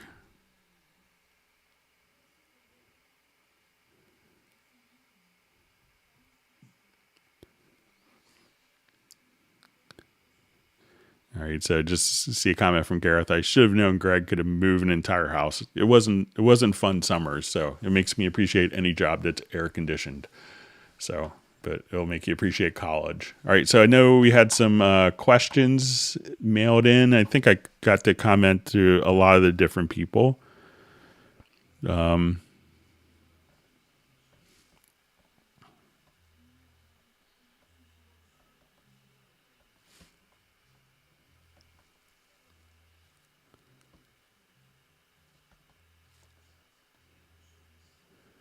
Okay.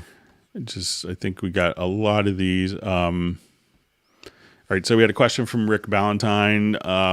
Just apologize. He wasn't clear in the chat. It's probably my part. So, and he was wondering if there is any way to do bulk export of all project MIDI files via export MIDI file with the instrument names instead of doing one MIDI track at a time in order to keep the data separated. My goal is to send some of the music libraries I write for to have the separated MIDI files if they need to replace sounds I used. So currently there isn't a really kind of a batch export for MIDI data like there is for audio. But we could definitely kind of pass that on as a feature request. It's probably not that hard. Okay, so we had Walter's question that we covered. All right, so hi, Greg. It's from Greg McCarty. I finally figured out how to activate show data on tracks, but I can't find a key command for it in order to create a macro. Am I missing something? So unfortunately, I don't think that show data on tracks, and that's for automation. So if you're not familiar with this particular function, you could, we see people like, oh, I don't like putting the automation because I can't necessarily see where everything is here in relation to this. So if you go to the F6 panel, there is a function under settings where you could say show data on tracks, and this would enable kind of the waveform view to just automatically pop up. And I looked into key commands before, I didn't see it, but I'll just take another look.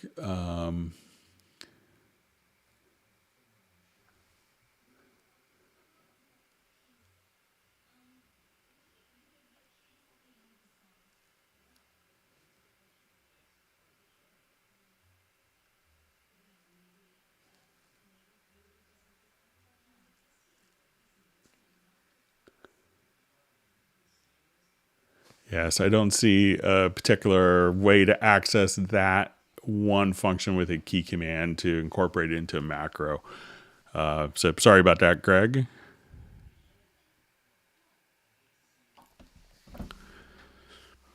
Okay, so I have a special question about the line mode of the audio track, attached PDF. When VST Connect Pro transfers HD files, it puts all the recordings on a single line stacked within one track, so the audio files are not stacked as in normal recording, but behind each other. They have to be placed under each other by hand.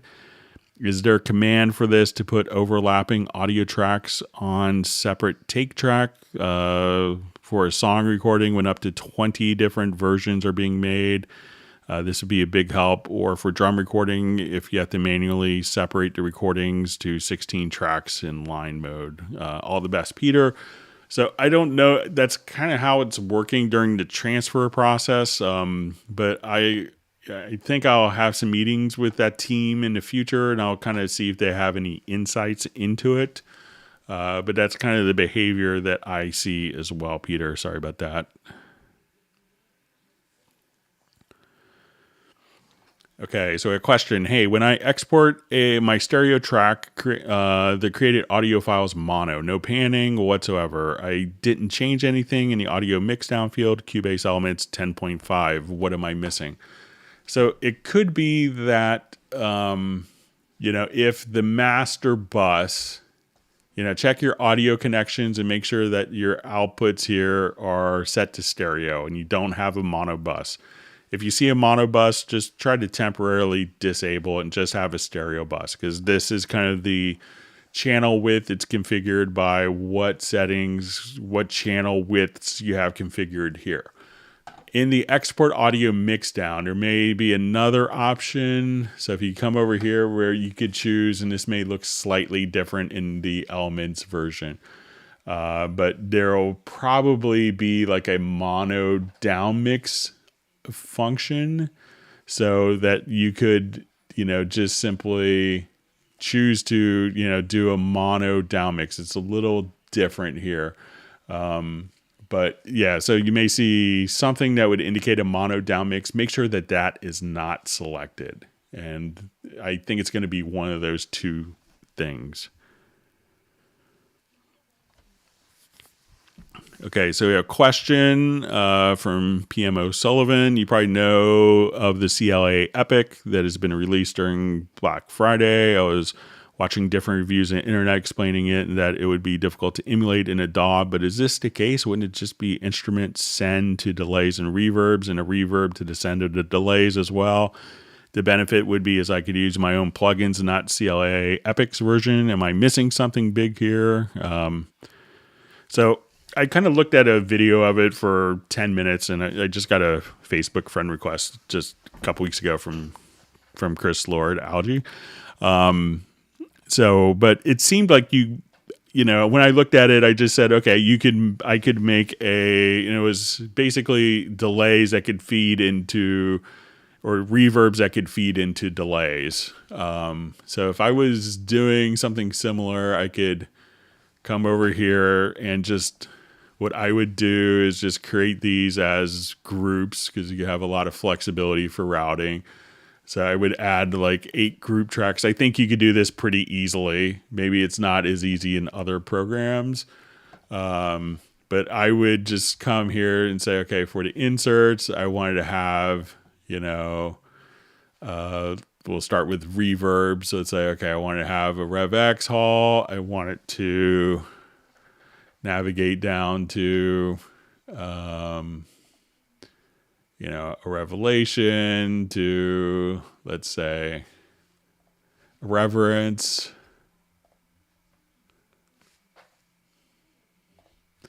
And then you had these with delays in it.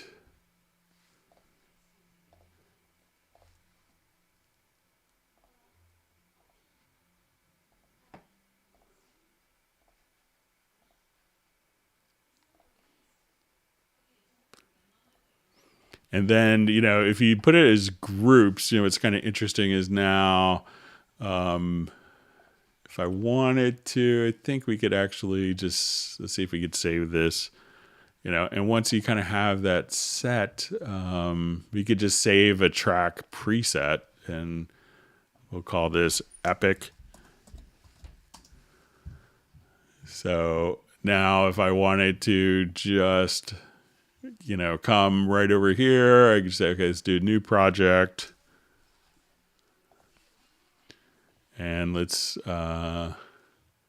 using track preset. So I'll just call this epic.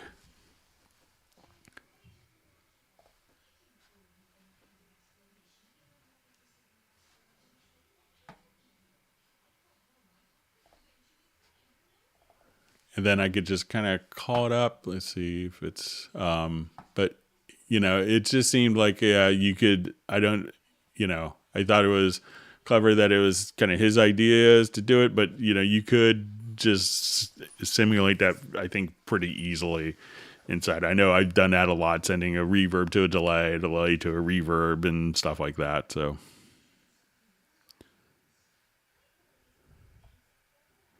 All right, so I think that was the questions that were sent in. Let's go back to our live chat field. Thanks for all the wonderful questions. I hope that everyone's learned something. All right, so just see comment from Darko, your streams are great, Greg, so thank you very much.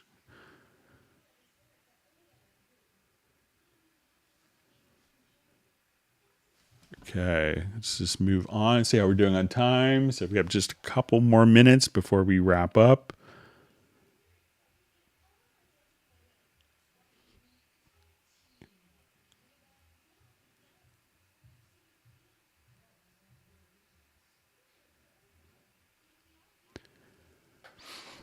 Hi, Greg. In Groove Agent, can you combine instruments from 2 kits? I was trying to use the Groove Agent right-hand browser, but it wouldn't drag and drop into an occupied Beat Agent pad at all. So, we could think of the, we could think of like the, like the acoustic agent where it's like the real drummer. That's going to be more kind of fixed, and sometimes they don't want you necessarily to drag everything out because it could kind of make a mess with content. So it could be a little hard, but you could just have 2 different kits, 2 different instruments loaded up. Or if you have the full Groove Agent, you could actually have 4 different agents kind of loaded up all within one particular, one particular project or one particular instance of the plugin.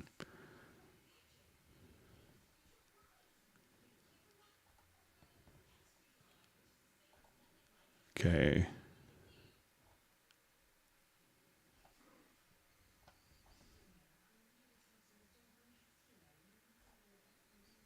All right, my chat field jumped, trying to.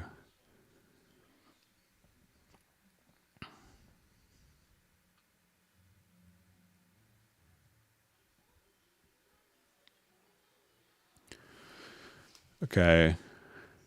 So you see from Daniel Salomon, can you please explain how to send the main output an external preamp? I tried a few times and no success. I mean, no sound was going out to the preamp. If